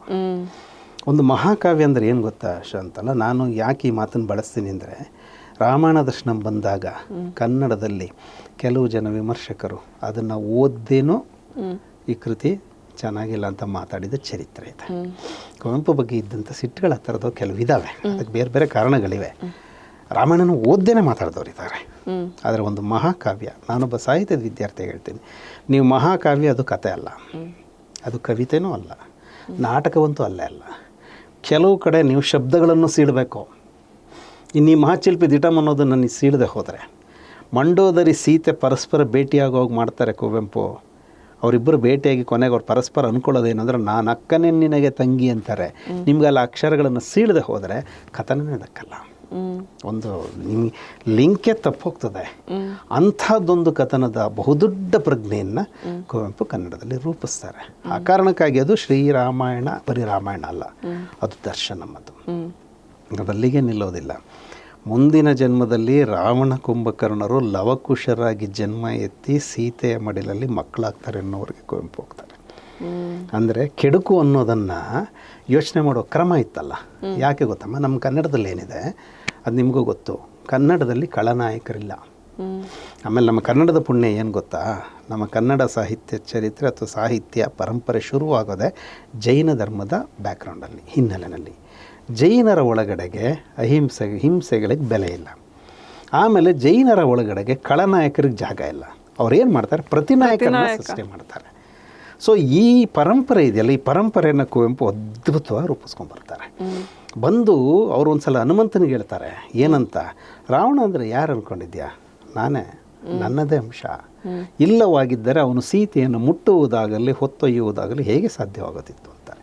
ಅದಕ್ಕೆ ಅವ್ರು ಸಂಚಿಕೆಗೆ ಹೆಸರು ಕೊಡ್ತಾರೆ, ಅರಾಮಂ ಅರಾವಣಂ ದಿಠಂ ಅಂತಲೇ ಸಂಚಿಕೆಗೆ ಹೆಸರು ಕೊಡ್ತಾರೆ. ಸೊ ಈ ಎಲ್ಲ ಪ್ರಜ್ಞೆಗಳನ್ನು ಕ್ರೋಢೀಕರಿಸ್ಕೊಳ್ಳುವಾಗ ರಾಮನನ್ನು ಹೀಗೇನೋ ಅದೊಂದು ಹೀರೋ, ಅವನನ್ನು ಹಿಂಗೆ ಮಾಡಿದ್ರೆ ಹಂಗೇನೂ ಇಲ್ಲ. ಅವನು ಚಲಿಸ್ತಾ ಇರೋ ಒಬ್ಬ ಮನುಷ್ಯ, ಪರಿಪೂರ್ಣತೆ ಕಡೆಗೆ ಸಾಗ್ತಿರುವ ಮನುಷ್ಯ. ಆ ಪರಿಪೂರ್ಣತೆ ಮಧ್ಯೆ ನಡೆಯಬಹುದಾದ ಎಲ್ಲ ತಪ್ಪುಗಳನ್ನು ದಾಟ್ಕೊಂಡವನು ಮಹಾಪುರುಷನಾಗಬೇಕು. ಆ ಕಾರಣಕ್ಕಾಗಿ ಅಗ್ನಿಯನ್ನು ದಾಟ್ತಾನವನು, ಕೊನೆಗೆ ರಾವಣನ ವಿಚಾರದಲ್ಲೂ ಆ ವಂತಿಕೆಯನ್ನು ಇಟ್ಕೋತಾನೆ. ಇವೆಲ್ಲವೂ ಸಾಧ್ಯ ಆಗ್ತದೆ. ರಾಮಾಯಣ ದರ್ಶನಮಿಂದ ಮಲೆಗಳಲ್ಲಿ ಮದುಮಗಳು ಕಡೆಗೆ ಬರೋದಾದರೆ ಅಂದರೆ ಅದೇ ನನಗೆ ಅದು ಯಾಕೆ ನನಗೆ ಕನ್ನಡದ ಮಾಸ್ಟರ್ ಪೀಸ್ ಅದು, ಕಲಾಕೃತಿ ಅದು ಮಲೆಗಳಲ್ಲಿ ಮದುಮಗಳು. ಅಲ್ಲಿ ಯಾರೋ ಮುಖ್ಯರಲ್ಲ ಅಂತ ಹೇಳ್ತಾ ಇರಲ್ಲ. ಯಾಕೆಂದರೆ ಅಷ್ಟೊತ್ತು ತನಕ ಏನಿತ್ತು, ಕಾದಂಬರಿ ಅಂದರೆ ಅದಕ್ಕೊಬ್ಬ ನಾಯಕ, ಒಬ್ಬ ನಾಯಕಿ, ಹಿಂಗೆ ಶುರುವಾಗಬೇಕು. ಮಲೆಗಳಲ್ಲಿ ಮದುಮಗಳಿಗೆ ನಾಯಕ ನಾಯಕಿಯರಿಲ್ಲ, ಇದ್ದಾರೆ, ಜೋಡಿಗಳೇ ಇದೆ. ಗುತ್ತಿ ಪಿಂಚಲು ಇದ್ದಾರೆ, ಐತ ಪಿಂಚಲು ಇದ್ದಾರೆ, ಗುತ್ತಿ ತಿಮ್ಮಿ ಇದ್ದಾರೆ, ಮುಕುಂದಯ್ಯ ಚಿನ್ನಮ್ಮ ಇದ್ದಾರೆ. ನಾಯಕ ನಾಯಕಿಯರಲ್ಲ, ಇಡೀ ಪ್ರಕೃತಿನೇ ನಾಯಕ ನಾಯಕಿ, ಇಡೀ ವಸ್ತುನೇ ನಾಯಕ ನಾಯಕಿ. ಸೊ ಹಾಗೆ ಯೋಚನೆ ಮಾಡುವಾಗ ಒಂದು ಇಡೀ ಮಲೆನಾಡು ಚಲಿಸಿ ಹೋದ ಪರಂಪರೆ ಇದೆಯಲ್ಲ, ಆ ಪರಂಪರೆಯನ್ನು ಕುವೆಂಪು ತರ್ತಾರೆ. ಈ ಪೂರ್ಣ ದೃಷ್ಟಿ ಅನ್ನೋದು ಇದಕ್ಕೆ ಅಪ್ಲೈ ಆಗುತ್ತೆ? ಖಂಡಿತ ಅಪ್ಲೈ ಆಗುತ್ತೆ. ಯಾಕಂದ್ರೆ ಜೀವನ ಹಾಗೆ ನೋಡ್ಬೇಕಲ್ಲ. ಈಗ ನಾಯಿ ಗುತ್ತಿ, ಈಗ ಅವನ ಹೆಸರು ಗುತ್ತಿ, ಅವನು ಆ ನಾಯಿ ಸಾಕೊಂಡಿರೋನು. ಆ ನಾಯಿ ಏನೋ ಈ ನಾವು ನಮ್ಮ ಮನೆಗಳ ಮುಂದೆ ಸಾಕೊಂಡು ಎಷ್ಟೋ ಸಲ ನಮ್ಮ ಮನೆ ನಾಯಿಗಳನ್ನು ಮುಂದ್ಗಡೆ ಕಾರಲ್ಲಿ ಮುಂದೆ ಸೀಟಲ್ಲಿ ಕೂರಿಸ್ಕೊಂಡು ಹಿಂದೆ ಹೆಂಡ್ತಿರು ಕೂರಿಸ್ಕೊಂಡು ಹೋಗೋ ಪ್ರತೀತ ಇಂಥ ನಾಯಿಗಳನ್ನು ಸಾಕೋರಿದ್ದೀವಿ ನಾವು. ಮನೆ ಮುಂದೆ ನಾಯಿಗಳಿವೆ ಎಚ್ಚರಿಕೆ ಅಂತ ಬೋರ್ಡ್ ಹಾಕ್ತೀವಿ, ಆ ಥರ ಬಗಳು ಜನ ಇರ್ತೀವಿ. ಇವೆಲ್ಲ ಇದೆ ಒಂದು ಕಡೆಗೆ. ಇದಿರುವಾಗ ಭಾಳ ಎಚ್ಚರ ಏನಂದ್ರೆ ಅದೊಂದು ಬೀದಿ ನಾಯಿ. ಆದರೆ ಅವರಿಬ್ಬರ ಬಾಂಧವ್ಯವನ್ನು ಕುವೆಂಪು ಬರೀತಾರೆ. ಬಹುಶಃ ನಂಗೆ ಅನ್ಸುತ್ತೆ ಕನ್ನಡ ಸಾಹಿತ್ಯದಲ್ಲಿ ಒಂದು ಪ್ರಾಣಿ ಜೊತೆಗಿನ ಈ ಥರದ ಸಂಬಂಧವನ್ನು ಇನ್ನೊಬ್ಬ ಕಾದಂಬರಿಕಾರ ಬರೆಯೋಕ್ಕಾಗಲಿಲ್ಲ. ನಾಯಿ ಸುಮ್ಮನೆ ಬರುತ್ತೆ ಹೋಗುತ್ತೆ ಅಂತಲ್ಲ. ಗುತ್ತಿ ಬಂದ ಮುಂಚೆ ಅಂತಂದರೆ ತಕ್ಷಣ ಏಕೆ ಅವ್ರು ಹಿಂದಕ್ಕೆ ತಿರು ನೋಡಿ ನಾಯಿಯಲ್ಲಿ ಅಂತಾರೆ. ನಾಯಿ ಬಂತು ಅಂತಂದರೆ ಗುತ್ತಿ ಬಂದ. ಅವ್ರು ಇಬ್ಬರು ಒಬ್ಬರೊಬ್ಬರಿಗೆ ಹೆಂಗೆ ಸಂಬಂಧ ಇದೆ ಅಂದರೆ ಗುತ್ತಿ ನಾಯಿ ಗುತ್ತಿ. ಆದರೆ ಈ ನಾಯಿ ಗುತ್ತಿ ಈ ನಾಯಿ ಕೊನೆಯಲ್ಲಿ ನೀರಲ್ಲಿ ಮುಳುಗಿ ಸತ್ತೋಗುತ್ತೆ. ಕಾದಂಬರಿ ಓದುವಾಗ ನಿಮಗೆ ನಾವು ಮನುಷ್ಯರೇ ಆಗಿದ್ದರೆ, ಹೃದಯವಂತಿಕೆ ಇದ್ದರೆ ಇನ್ಯಾವ ಕಾರಣಕ್ಕೂ ಕಣ್ಣಲ್ಲಿ ನೀರು ಬರಲ್ಲ. ಆ ನಾಯಿ ಸತ್ತೋದ ಕಾರಣಕ್ಕಾಗಿ ಕಣ್ಣಲ್ಲಿ ನೀರು ಬರುತ್ತೆ. ಆಯಿತಾ? ಕುವೆಂಪು ಕೆಸರೊಳಗಡೆಗೆ ಆ ಹಂದಿಯ ಒಡ್ನಲ್ಲಿ ಅವನು ಚಂದ್ರಗೌಡ ಓಡಾಡ್ತಾ ಇರ್ತಾನಲ್ಲ, ಅವನು ಓಡಾಡ್ತಾ ಇರುವಾಗ ಹೇಗೆ ಬರೀತಾರೆ ಅಂತಂದರೆ ನನಗೆ ಸ್ವಯಂ ಅನುಭವಿಸಿದ್ದೀನಿ. ಆ ಸೀಕ್ವೆನ್ಸ್ ಓದುವಾಗ ನಾ ಕಾಲು ಸ್ವಲ್ಪ ಮೇಲೆ ಕೆತ್ಕೊಂಡಿದ್ದೆ, ಯಾಕಂದರೆ ಆ ಪಿಚ್ಗೆ ನನ್ನ ಕಾಲೊಳಗಡೆಗೆಲ್ಲ ಬಂದುಬಿಡ್ತದೇನೋ ಅಂತ. ಒಬ್ಬ ಕವಿಗೆ ಇದು ಬೇಕು, ದೃಶ್ಯದ ಪ್ರಶ್ನೆ ಬೇಕು. ಅಲ್ಲಿ ಇನ್ನೊಂದು ಘಟನೆ ನಿಮ್ಗೆ ಹೇಳ್ತೇನೆ. ಈ ಗುತ್ತಿ ತಿಮ್ಮಿಯನ್ನು ಅಪ್ಪರಿಸ್ಕೊಂಡು ವಾಪಸ್ ಬರುವಾಗ ಅವನು ಹುಲಿಕಲ್ ನೆತ್ತಿ ಮೇಲೆ ಅವತ್ತೊಂದು ರಾತ್ರಿ ಮಲಗಿರ್ತಾರೆ ಇಬ್ಬರು. ಬೆಳಗ್ಗೆ ಎದ್ದ ತಕ್ಷಣ ಅವಳೊಂದು ಸೂರ್ಯೋದಯ ನೋಡ್ತಾಳೆ. ಕುವೆಂಪುಗೆ ಸೂರ್ಯೋದಯ ಅಂದುಬಿಟ್ರೆ ನಾವು ಅದರ ಮಹಾಸಂಪುಟಗಳನ್ನು ಲೆಕ್ಸಿಕನ್ಗಳು ಮಾಡಿದ್ದೀವಿ ನಾವು, 2 ದೊಡ್ಡ ಸಂಪುಟಗಳನ್ನು. ಅದರಲ್ಲಿ ನಾನು ಗುರುತಿಸಿದ್ದೀನಿ ಸುಮಾರು 200ಕ್ಕೂ ಹೆಚ್ಚಿನ ಸೂರ್ಯೋದಯದ ವರ್ಣನೆ ಬರುತ್ತೆ ಕುವೆಂಪು ಇಡೀ ಕಾವ್ಯದ ಒಳಗಡೆ. ಅವಳು ಎಷ್ಟು ಸಂಭ್ರಮಿಸ್ಬಿಡ್ತಾಳೆ ಅಂದರು, ಅಲ್ಲಿ ನೋಡು ಬಾವಾ ಅಂತ ಅವನು ಗುತ್ತಿನೇ ಹೇಳಿಸ್ತಾಳೆ ಆ ಸೂರ್ಯೋದಯನ ನೋಡಿದ. ಕೆಲವು ವಿಮರ್ಶೆಗಳು ಏನು ಮಾತಾಡುತ್ತವೆ, ಗುತ್ತಿ ಅಂತ ಹೆಣ್ಮಗಳಿಗೂ ಹಂಗೆ ಅನುಭವ ಆಗುತ್ತಾ? ಯಾಕೆ ಆಗಬಾರ್ದು? ಖಂಡಿತ ಆಗುತ್ತೆ ಅಲ್ವಾ? ಯಾರು ಮುಖ್ಯರಲ್ಲ ಅಂತ ಯಾಕೆ ಹೇಳ್ತಿರೋದು ಕುವೆಂಪು? ಯಾಕೆ ಸಾಧ್ಯ ಇಲ್ಲ? ಯಾಕೆ ಅವಳುಗಳ ಹೃದಯ ಇಲ್ವಾ? ಆಮೇಲೆ ಈ ಎಕ್ಸ್ಪ್ರೆಷನ್ಸ್ ಹಂಗೆ ಅಲ್ವಾ? ಹೌದು. ಅಂದರೆ ಬಿಟ್ಕೊಡೋಕ್ಕೆ ರೆಡಿ ಇಲ್ಲ, ನಾನು ಪಾತ್ರ ಸೃಷ್ಟಿ ಮಾಡ್ತಾ ಇದ್ದೀನಿ ಅಂತ ಅಲ್ಲ, ನೀನು ನೋಡುವ ಕ್ರಮದಲ್ಲಿ ತಪ್ಪಿರುತ್ತೆ. ಹೆಂಗೆ ಜಡ್ಜ್ ಮಾಡ್ತೀವಿ ನಮ್ಮ ಎದುರಿಗಿರೋರನ್ನ? ಯಾಕೆ ಜಡ್ಜ್ ಮಾಡ್ತಿದ್ವಿ? ಈಗ ಏಕಲವ್ಯ ನಾಟಕದಲ್ಲಿ, ಬೆರಳಿಗೆ ಕೊರಳ ನಾಟಕದಲ್ಲಿ ಒದ್ದಾಡ್ತಾನೆ ದ್ರೋಣ. ಅವನ ಜೊತೆಗೆ ಮಗ ಬಂದಿದ್ದಾನೆ, ಯಾಕಂದ್ರೆ ಅವ್ನು ಗೊತ್ತು ಅಪ್ಪ ಏನೋ ಮಾಡಕ್ಕೆ ಹೊರಟಿದ್ದಾನೆ ಈ ಕಾರಣ ಇವನಿಗೆ ಏಕಲವ್ಯನಿಗೆ ಅಂತ. ಆಮೇಲೆ ಕೇಳ್ತಾನೆ, ಅಪ್ಪ ಸಂಕಟದಿಂದ ಹೇಳ್ಬೇಕಾದ್ರೆ ಕೊನೆಗೊಂದು ಮಾತು ಹೇಳ್ತಾನೆ, ನನ್ನ ಅಹಂಕಾರ ಕರ್ಮ ಮರಿಗೆ ಮರಿ ಇಕ್ಕತ್ತೆ ಅಂತ ಕುವೆಂಪು ಹೇಳ್ತಾರೆ. ಏನು ಅಹಂಕಾರ? ದೃಪದ ನನಗೆ ಅವಮಾನ ಮಾಡ್ದ, ಆ ಅವಮಾನ ತೀರ್ಸ್ಕೊಳಕ್ಕೆ ನಾನು ಇವನ್ನ ಬಳಸ್ಕೊಂಡದಕ್ಕೆ ಇವನ್ನ ಅದ್ವಿತೀಯ ಬಿಲ್ಗಾರನನ್ನಾಗಿ ಮಾಡ್ತೀನಿ ಅಂತ ನಾನು ಹೇಳಿದೆ. ಇವನ ಅದ್ವಿತೀಯ ಬಿಲ್ಗಾರನ ಮಾಡೋಕ್ಕೆ ಅವನು ಅಡ್ಡ ಬಂದ. ಆದರೆ ನಮ್ಮ ವಿಪರ್ಯಾಸ ಇರೋದಿಲ್ಲೇನೆಂದರೆ ಅವನಿಗೆ ಪೂರ್ತಿ ಕಲಿಸ್ಲಿಲ್ಲ, ಅವನು ಸ್ವಯಂ ಶಕ್ತಿಯಿಂದ ಕಲಿತ್ಬಿಟ್ಟು ಅವನು ತನ್ನತನವನ್ನು ರೂಪಿಸ್ಕೊಂಡ. ಕುವೆಂಪುಗೆ ಬೇಸರ ಇರೋದು, ಒಬ್ಬ ಕವಿ ಒಬ್ಬ ಶಿಷ್ಯನಿಗೆ ಹೀಗೆ ಶಾಪ ಕೊಡಬಹುದಾ? ಸಾಧ್ಯವೇ ಇಲ್ಲಲ್ಲ. ಹಾಗಾಗಿ ಮುಂದಿನ ಕಥನದ ಒಳಗಡೆಗೆ ದ್ರೋಣ ಹೇಗೋ ಸಾಯ್ತಾನಲ್ಲ, ಆ ಸಾವು ಯಾತಕ್ಕಾಗಿರಬೇಕು? ನೀನು ಬೆರಳು ತಗೊಂಡಿದ್ದಕ್ಕೆ ನಿನ್ನ ಕೊರಳೋಗಿದೆ. ಆದರೆ ಈ ಮಾತನ್ನು ಹೇಳೋಳು ಯಾರು? ಒಬ್ಬ ತಾಯಿ ಬರ್ತಾಳೆ ಈ ನಾಟಕದಲ್ಲಿ. ಹಬ್ಬೆ ಬಂದು ಮಗನ ಸಂಭ್ರಮ ಎಲ್ಲ ನೋಡಿ ಗುರು ಬರ್ತಾನೆ ಅಂತೆಲ್ಲ ಖುಷಿಪಟ್ಟು ಎಲ್ಲ ಆಗಿರುವಾಗ ಸಂಜೆ ಹೊತ್ತಿಗೆ ಕೈ ಕತ್ತಿಸ್ಕೊಂಡ್ಬಿಟ್ಟಿದ್ದಾನೆ, ಏನೇನೋ ಮಾಡಿ ತಪ್ಪಿಸ್ಕೋತಾನೆ. ಕೊನೆ ಸೈಸ್ಲೆ ನೋಡ್ತಾಳೆ, ಏನದು ತಕ್ಷಣ ನೋಡೋದು, ಇದು ನನ್ನ ಮಗನ ಬೆರಳು. ಗುರುವನ್ನು ಕಳಿಸಿರ್ತಾನೆ, ಅವ್ನು ತಕ್ಷಣ ಅವನು ಇದನ್ನು ಅಂದ್ಕೊಂಡಿರ್ತಾನೆ ಏನೋ ಆಗ್ಬಿಡ್ತದೆ ಅಂತ. ಅಷ್ಟರೊಳಗೆ ಅವಳು ಎಷ್ಟು ವಾತ್ಸಲ್ಯದಿಂದ ಹೇಳ್ತಾಳೋ, ಆರ್ಗೋ ಬಲಿ ನನ್ನ ಮಗನ ಬೆರಳು, ಅವನು ಕೊರಳಂತ ಕೊಟ್ಟೇ ಬಿಟ್ಲಾಳು ಶಾಪನ. ಇದನ್ನು ಕುವೆಂಪು ತರ್ತಾರೆ, ವಾತ್ಸಲ್ಯ ವರ್ಸಸ್ ಗುರುತತ್ವಕ್ಕೆ ಇದಾಗಬಾರ್ದು. ಅಂದರೆ ಪಾಪ ದ್ರೋಣರ ತಪ್ಪಲ್ಲ ಅಂತ ನಾವು ಹೇಳೋದಾದರೆ, ದೃಪದನ ಹತ್ರ ನೀನು ನಿರೀಕ್ಷೆ ಮಾಡಿ ಅವನು ಅವಮಾನ ಮಾಡೋದಂತ ಸೇಡ್ ತೀರ್ಸ್ಕೊಂಡಿದ್ದು ನಿನ್ನ ತಪ್ಪೇ ಅಲ್ಲ. ಹೌದು. ಇದನ್ನು ಇಡೀ ಕಥನದಲ್ಲಿ ಎಲ್ಲೂ ನಮ್ಮ ರಾಮಾಯಣ ಮಹಾಭಾರತ ಮಾತಾಡಲ್ಲ, ಕುವೆಂಪು ಮಾತಾಡಿಸ್ತಾರೆ. ಪ್ರತಿ ಪಾತ್ರಗಳನ್ನು ಆತ್ಮಾವಲೋಕನಕ್ಕೆ ಹಚ್ತಾರೆ ಅವರು. ಇದ್ರ ಮೂಲಕ ನೀನು ಶುದ್ಧ ಆಗಬೇಕು. ಸೊ ಇದು ನಾವು ಮೊದಲಿಗೆ ಹೇಳಿದ್ವಲ್ಲ, ಓ ನನ್ನ ಚೇತನ ಆಗು ಇದು ವಿಶ್ವಮಾನವತೆ ಅಲ್ವಾ? ಈ ಅರ್ಥವನ್ನೇ ಕುವೆಂಪು ಪೂರ್ಣ ದೃಷ್ಟಿಯ ರೂಪಕದಲ್ಲಿ ಹೇಳ್ತಾ ಹೋಗ್ತಾರೆ. ಪೂರ್ಣ ದೃಷ್ಟಿಯ ಪ್ರಶ್ನೆ ಅದೇ ವಿಶ್ವಮಾನವ, ಅದೇ ಪೂರ್ಣ ದೃಷ್ಟಿ. ಈ ಬಹುಶಃ ನಾವು ಕೊನೆಗೆ ಅದನ್ನು ವಿಶ್ವಮಾನವನ್ನು ಮಾತಾಡೋದಾದರೆ ಪಂಚಮಂತ್ರಗಳು ಅಂತ ಕರೆದ್ರು. ಮನುಜಮತ ವಿಶ್ವಪಥ ಆಗಬೇಕು, ಮನುಜಮತ ವಿಶ್ವಪಥ ಆಗಬೇಕು. ಅದು ವಿಶ್ವಪಥ ಆಗಬೇಕು ಅಂದರೆ ಏನಾಗಬೇಕು? ಸರ್ವೋದಯ ಆಗಬೇಕು. ಸರ್ವೋದಯ ಆಗಬೇಕು ಅಂದರೆ ಏನಾಗಬೇಕು? ಸಮನ್ವಯ ಆಗಬೇಕು. ಈ ಸಮನ್ವಯ ಅನ್ನೋದಕ್ಕೆ ಯಾವುದು ಸಾಧ್ಯ ಆಗುತ್ತೆ? ಪೂರ್ಣ ದೃಷ್ಟಿ ಆಗಬೇಕು. ಇದು ಪಂಚಮಂತ್ರಗಳು. ಈ ಪಂಚಮಂತ್ರಗಳನ್ನು ಆಗೋದು ಅಂತಂದ್ರೆ ಈಗ ಅವ್ರು ಹೇಳ್ತಿರೋದೇನಂದ್ರೆ ಸರ್ವೋದಯ, ಸರ್ವಸ್ತರದ ಉದಯ. ನಾನು ನೀನು ಅನ್ನೋ ಪ್ರಶ್ನೆ ಅಲ್ಲ, ನಮಗೆಲ್ಲರೂ ಒಳ್ಳೇದಾಗಬೇಕು. ಸಮನ್ವಯ, ಪರಸ್ಪರ ಒಬ್ಬರನ್ನೊಬ್ಬರು ಗೌರವಿಸೋದು, ಒಬ್ಬರನ್ನೊಬ್ಬರು ಪ್ರೀತಿಸೋದು, ಸಮನ್ವಯ ಬಂತು. ಪೂರ್ಣ ದೃಷ್ಟಿ, ಈ ಸರ್ವೋದಯ ಸಮನ್ವಯ ಬಂದ ತಕ್ಷಣ ನೀವು ಪೂರ್ಣ ದೃಷ್ಟಿ ಬಂದೇ ಬರುತ್ತೆ. ನೀವು ಇಂಥ ಪೂರ್ಣ ದೃಷ್ಟಿ ಇರೋರು ನೀವು ಮನುಜ ಮತದಲ್ಲಿರ್ತೀರಿ. ಅವ್ರಿಗೆ ಎಷ್ಟು ಚೆನ್ನಾಗಿ ಹೇಳ್ತಾರೆ ಅಂದರೆ, ಮತ ಅಂದರೆ ಆ ಮತ ಈ ಮತ ಅಲ್ಲ. ಈಗ ನಾವಿಲ್ಲಿ 3 ಜನ ಕೂತಿದ್ರೆ ನಮ್ಮ 3 ಜನದ್ದು 3 ಧರ್ಮ. ನಾವು ಧರ್ಮ ಹೊಡೆದಾಡುವ ವಿಷಯಗಳಾಗಬಾರದು. ಇವತ್ತು ಅದನ್ನೇ ಮಾಡ್ತಾಯಿದ್ದೀವಿ. ಅವ್ರು ಹೇಳ್ತಾರೆ ಧರ್ಮ ಒಡೆದಾಡೋ ವಿಷಯ ಆಗಬಾರದು. ಯಾಕೆಂದರೆ ನಿಮ್ಗೆ ಗೊತ್ತು, ವಿವೇಕಾನಂದರು ಒಂದು ಮಾತು ಹೇಳ್ತಾರೆ, ಧರ್ಮ ಅಂದರೆ ಬಹುಶಃ ಅದ್ಭುತವಾದ ವ್ಯಾಖ್ಯಾನ ಕೊಟ್ಟವರು ಅವರೇ. ಧರ್ಮ ಅಂದರೆ ಒಳ್ಳೆತನ ಅಂತಾರೆ. ಇದೆಲ್ಲದರಲ್ಲೂ ಇರ್ತದೆ. ಧರ್ಮ ಹೊಡೆದಾಡೋ ವಿಷಯ ಆಗಬಾರ್ದು. ಗುಂಪು ಕಟ್ಟುವ ಸಂಗತಿಗಳಾಗಬಾರದು, ಜಗಳವಾಡುವ ಸಂಗತಿಗಳಾಗಬಾರದು. ನೆನ್ಪಿಟ್ಕೊಳ್ಳಿ, ಅವೆಲ್ಲ ಈಗ ಆಗ್ತಿದ್ದಾವೆ. ಸರ್ವಜನಾಂಗದ ಶಾಂತಿಯ ತೋಟ ಹೇಳಿದ್ದೆ ಕುವೆಂಪು ಆ ಕಾರಣಕ್ಕಾಗಿ.